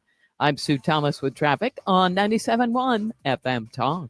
In the 70s, baseball player Jerry Kelly decided to do something different. Thanks for calling, Jerry Kelly, Heating and Air Conditioning. This year, the company Jerry started decided we'd do something different. Thanks for calling Jerry Kelly Heating, Air, and Electrical. And electrical. JerryKelly.com. Hey, it's Matt, your leaf filter trusted pro. Gutters are an often neglected part of the home. They're also one of the most important. Clogged, overflowing gutters can cause serious problems like foundation damage or basement flooding, which can cost thousands of dollars to fix. Let's face it, cleaning gutters yourself is not only a hassle, it can be dangerous. But when you get Leaf Filter, you'll never have to worry about cleaning clogged gutters again. Get started today by visiting leaffilter.com/radio to schedule your free inspection. If you decide to move forward, we'll professionally clean, realign, and seal your gutters before installing our patented stainless steel micro mesh system. Leaf Filter keeps out everything but the water. And it's backed by a lifetime transferable no clogs warranty. So you're protected for good. We're in your neighborhood and ready to help. Visit Leaf Filter today for a free inspection and estimate, and you could save up to 30%. Visit leaffilter.com/radio. That's leaffilter.com/radio. Rolling hot dogs super fat on a fluffy bun. All beef hot dogs rolling in. Hurry, cause they're on the run. Pick your toppings anyway. Roll into this deal. Pick your two, big Q2. Roll and mix a meal. Mustard relish, sauerkraut. Ain't no need to scream and shout. Get 2 all beef hot dogs and a big Q for $5. Only at QT. More than a gas station. Cash for Clunkers is back. Overhead Door Company of St. Louis is paying cash for your clunkers now. They'll haul away your old garage door and give you instant credit towards a new insulated door. $200 for the first garage door and $100 for each additional door. Cash in your old entry door too. It's Cash for Clunkers now at Overhead Door Company of St. Louis. Convenient, free, in-home estimates. Schedule online at overheaddoorsstlouis.com or call 314-781-5200. I've got great news. We're back with more on the Marc Cox Morning Show. Find everything Marc Cox at 971talk.com/Cox. When I get off of this mountain, you know where I want to go. But some district courts have, very quickly issued nationwide injunctions to stop a policy in its tracks. That something that the president and or Congress has determined to be the national policy, and it just one district court stops it. And then you combine that with the ability of people to forum shop, to go to a particular district court where they think that will be the result. And you look at something like that and you think, that can't be right, that one district court, whether it's in the Trump years, people used to go to the Northern District of California. And in the Biden years, they go to Texas. And it just can't be right that one district judge can stop a nationwide policy in its tracks and leave it stopped for the years that it takes to go through a normal process. Wiggins! Wiggins! Brian Wiggins here in studio with us now, and that was Supreme Court Justice Elena Kagan, of course, 3 years ago. Oh, that wasn't recent. Oh, no, and it's shocking, I know, that she seems to have changed her mind, because clearly, as you just heard in that soundbite, she did not think that these district judges should be able to issue these nationwide injunctions, and then, what do you know, last week when she voted otherwise. She was not mincing words either. It wasn't like she was saying, well, there's two sides of this. She was saying it is a bad idea to have district courts able to issue nationwide injunctions, and then went, I don't know. Let's allow district courts to issue nationwide injunctions instead of what I said previously. Now that Trump's in office, I've changed my mind a little bit. Yeah, so I brought for you a list of policies. Now, we've been focusing on the big, beautiful bill, but there are a bunch of policies that could go into effect solely by Trump's executive order. Now, we could debate separately whether that's a good way of governing or not, but that's where we live in right now. But he has a bunch of policies that we've probably tread over the last, several months, but reminding you what can now go into effect. Because I don't think we've really talked about that a whole lot. The Supreme Court ruling was huge, right? But then all of the different things that Trump can now enact that have been blocked by judges. And by the way, before we get into these, it's not as if district court judges can't rule on these things anymore. They just can't issue nationwide stoppages. Right. It would have a local impact. It would have a local impact. And then there's still, the circuit courts, they could stop things in their districts, which is multiple states. Mhm. So it's not as if there's no check and balance here. The check and balance is actually going back to the elected representatives instead of the unelected ones. Like the birthright citizenship thing, because the Supreme Court decided not to make a ruling on that. I'm assuming that'll be one of the first things they take up when they're back in session in October. Yeah. So they still could try to stop that on the local level, but like you said, it's not going to have a nationwide impact. Right. Yeah. And they still will. That still will happen. It's just it'll affect that district or that area if it's a circuit court. So the first one, though, that will be affected by these rulings that Trump can now enact would be funding for sanctuary cities. So a federal judge in San Francisco blocked implementation of that a while back. Well, that's going to go away pretty quickly here. And Attorney General Pam Bondi said, yeah, we're working on that really as we speak. Which, by the way, is timely because, he just filed a lawsuit against the LA mayor, Karen Bass, and the city council for their sanctuary city policies. Yes. So there's going to be a lot of funding wars. He's already fired a warning shot at Mamdani if he wins in New York. A great guy. I love all his policies.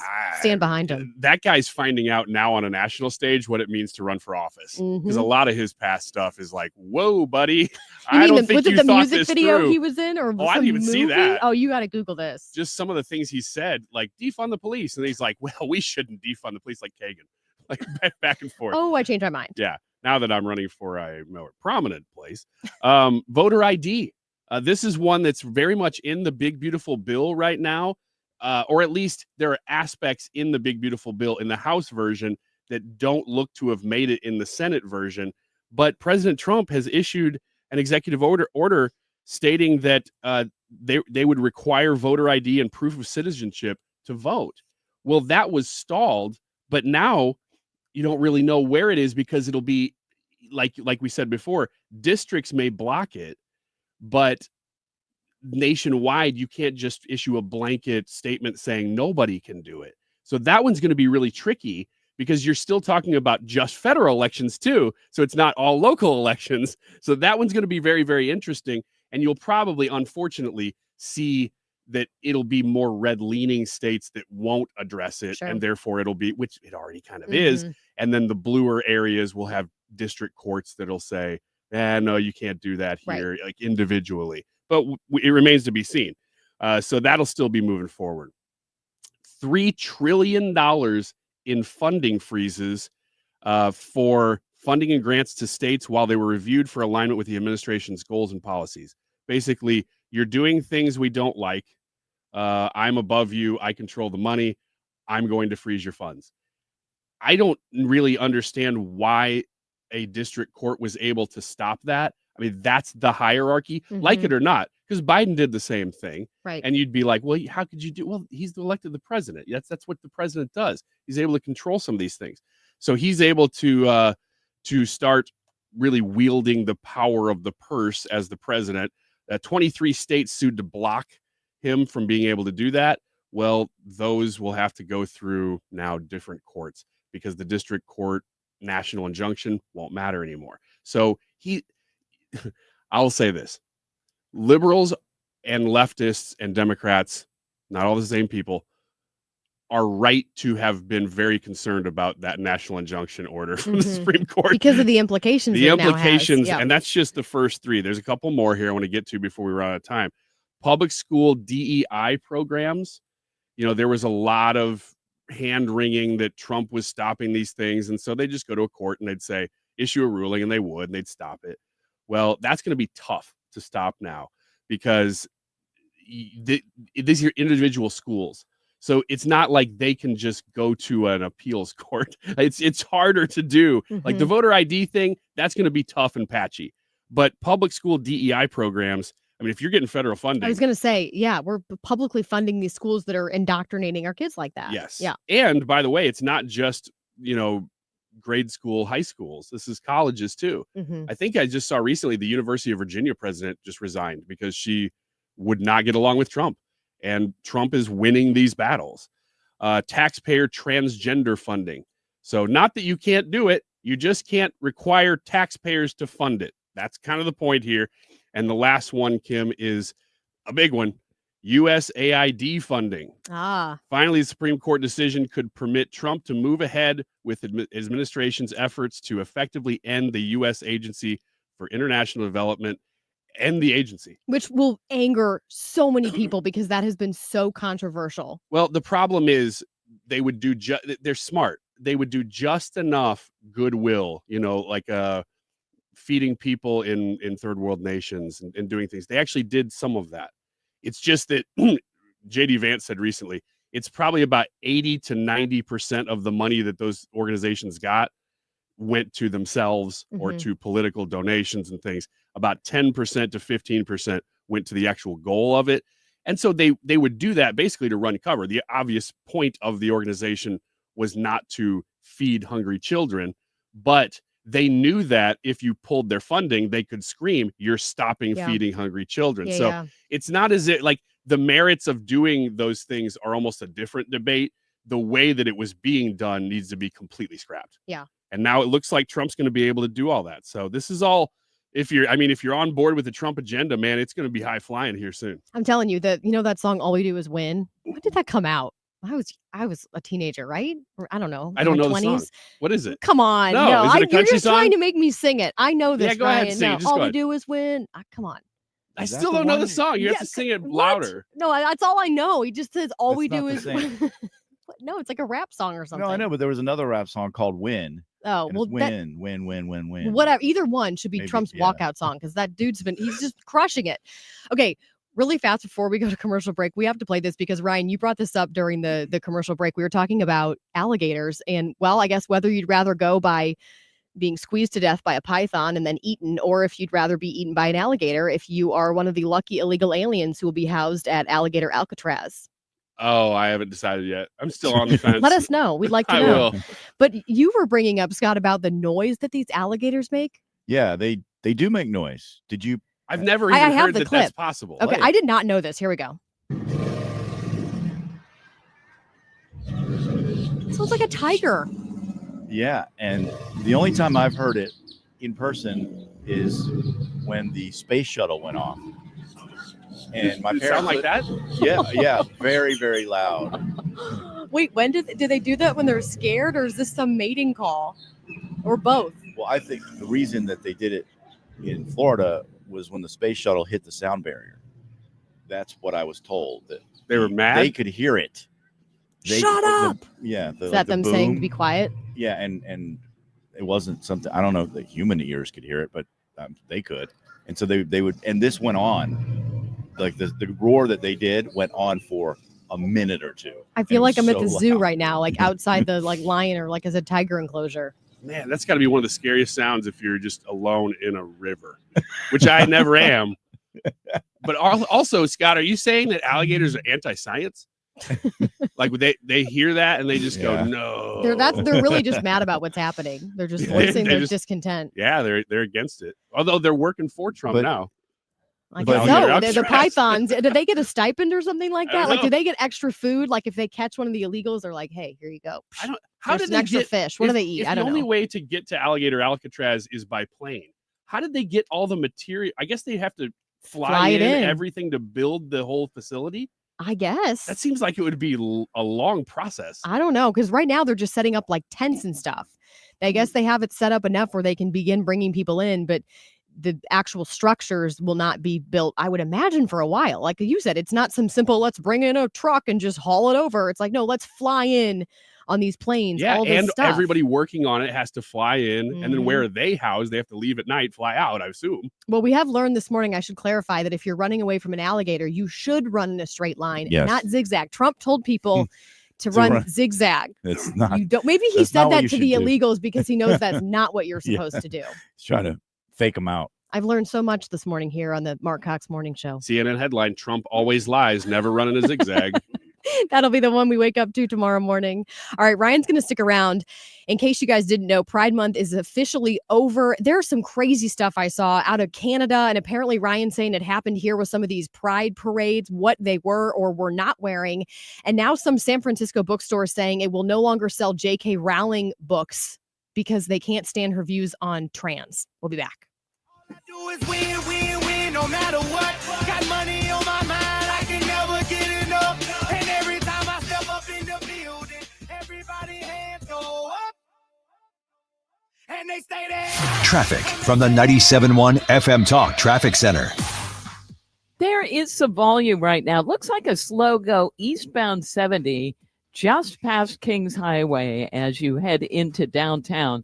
And 64, a little slow on either side of 170. Some moderate volume at this hour, northbound 270, a little bit north of Gravois, and then on either side of Manchester. And it looks like a jam on the Illinois side. And this happens to be westbound 64 before you get to 157. An accident reported over there with a jam that goes back through 159. I'm Sue Thomas with traffic on 97.1 FM Talk. This report is sponsored by McKelvey Homes. Hi, I'm Jim Brennan at McKelvey Homes. Have you always wished for a brand new home in an established neighborhood? Select one of our move-in ready custom homes throughout St. Louis, or we will build on your lot. Visit McKelveyhomes.com and move up to McKelvey. When you ride, you feel the freedom of the open road. But when the road turns dangerous and an accident happens, the pain and confusion can be overwhelming. If you're injured in a motorcycle accident, you need someone who understands. At Kaufman Townsley, we're your St. Louis neighbors. We live here, work here, and we know how important your recovery is. We'll fight for you so you can focus on healing. Kaufman Townsley, real people, real results. Call 314-500-5000. When you're approaching retirement, there are a lot of questions to answer. Do you have enough money to fund your income for life? How should you claim Social Security? And what's your plan for health care and long-term care? Hi, I'm Eric Robert, Director of Investments with the ClearPath Wealth Management Group at Stifel and host of On the Money Saturday mornings at 11 on 97.1 FM Talk. Don't leave your retirement to chance. It's crucial to understand and address relevant risks before you retire. Our team can help you get organized, guide you through critical retirement decisions, and create an investment portfolio designed around your needs. To schedule your free retirement plan consultation, go to clearpathinvesting.com. That's clearpathinvesting.com, or call us at 636-695-2650. That's clearpathinvesting.com or 636-695-2650. Stifel Nicholas and Company Incorporated, member SIPC and NYSE. Annie Fry here. If you're nearing retirement or already retired, call my friends Thomas Helbig and Bob Kershaw with the Retirement Advisory Group. They'll show you how linking to the market is much safer than owning the market for your retirement savings. They are the official financial advisors of my show. Go to retirementkey.com. You ask a lot of your liver, so give it the support it needs with Active Liver. Active Liver provides an easy daily detox. Go to NORDICUSA.com, Amazon, or ask for Active Liver at your local CVS. New you, new Nordic. The Annie Fry Show. We're speaking with Taylor Riggs here on the Annie Fry Show. She is the co-host of the Big Money Show, Fox Business. The president just announced that we just pulled in $100 billion in tariff revenue so far this year. The Annie Fry Show. Weekdays from noon to 3. If he were a baseball player, he'd be batting 1,000. The Marc Cox Morning Show. Find everything Marc Cox at 971talk.com/Cox. So I noticed on my drive into work this morning as I was going downtown that all the barriers that had been up for days for Pride Fest are officially down. So downtown is back open. And hopefully with the end of Pride Month, because it is, of course, July 1st, that means that you won't be bombarded with it everywhere. Like you go take your kid to the library that's, publicly funded, and you just can't escape it. I'm sorry, but I'm really happy that Pride Month is over. I was a little surprised to see that corporations weren't behind it as much this year. You're right. Well, I guess I shouldn't be surprised because there's been kind of a cultural shift in the last year or so. But last year, I think if you went into a grocery store, you were reminded very frequently that it was Pride Month by Target. every not just the store, but all the products. Yep. They all had gay pride flags on them in some way or another. And I really didn't see it much this year. No, I don't know if you did. No, I didn't. And I was really surprised with Target because I stopped going like for years. And I started going back when things started shifting, and it was very different. They had more like patriotic stuff than they typically would have. And I didn't see much of any pride stuff, but it was everywhere. The Bud Light thing really shocked and scared a lot of companies, and Target was one of them. I mean, they're very far left. They haven't changed that, but their openness about promoting sort of left-leaning social agenda issues has been curtailed because they got caught in the crosshairs with the transgender like tuck swimsuits. Yes. And we never really confirmed whether those were real or widespread, or if they, because there was like just a couple of people walking through stores with videos, but they became an internet sensation. Mhm. And then Target got afraid because there were multiple corporations back to back there. Bud Light's the big one. And there was one right afterwards that I'm forgetting, that all of a sudden were like, all right, you don't want to get Bud Lighted. And so they backed off a lot of that stuff. And I think a lot of corporations did. I agree. This year. I'm watching this video on Twitter the other day, X, whatever. I'm just forever going to call it Twitter, I feel like. And it's showing one of the pride parades out of somewhere in Canada. I forget where. And it's these dudes walking in the street with kids on the side of the parade route, by the way, completely naked. I'm sure it was some like naked group, whatever. I didn't even see their signs they were holding. But I'm like, this should not be okay. These guys should not be walking around completely naked. I saw the same thing. I didn't realize it was in Canada, but it was a nudist organization, like nude pride or nude something. Nude pride. And I was like, when did it become okay? Like outside of this venue of a parade, to just be like, I think I'm just gonna walk around naked today. Like you the would get naked bike arrested. ride. Why do you get to ride around on a bike naked once a and year? I got shocked when I saw that come through St. Louis. Same, I was in a restaurant. I'm like, same. I just think I saw some naked people, and then a whole bunch more. I'm like, all those people are naked. wow. They're on bikes. I couldn't see anything. They were crouched over. It has to be uncomfortable. I won't go down When that you road, walk, you can see a lot more than when you bike, though. It's just weird. Hey, did You you don't hear? want to see it. No, I don't. Have you ever seen that exactly right. the naked bike ride? You don't want to. No, unless you Especially happen when to you're across eating. it. You're about to take a bite of that hot dog. You're like, okay. I was at a nice restaurant. I'll have you know. I'd like to have this food sent back, please. Did you guys hear about the San Francisco bookstore that says it's going to stop selling J.K. Rowling titles, including, by the way, the Harry Potter books, because of her anti-trans views? So they're saying that basically it was Booksmith, I guess, which opened in 1976.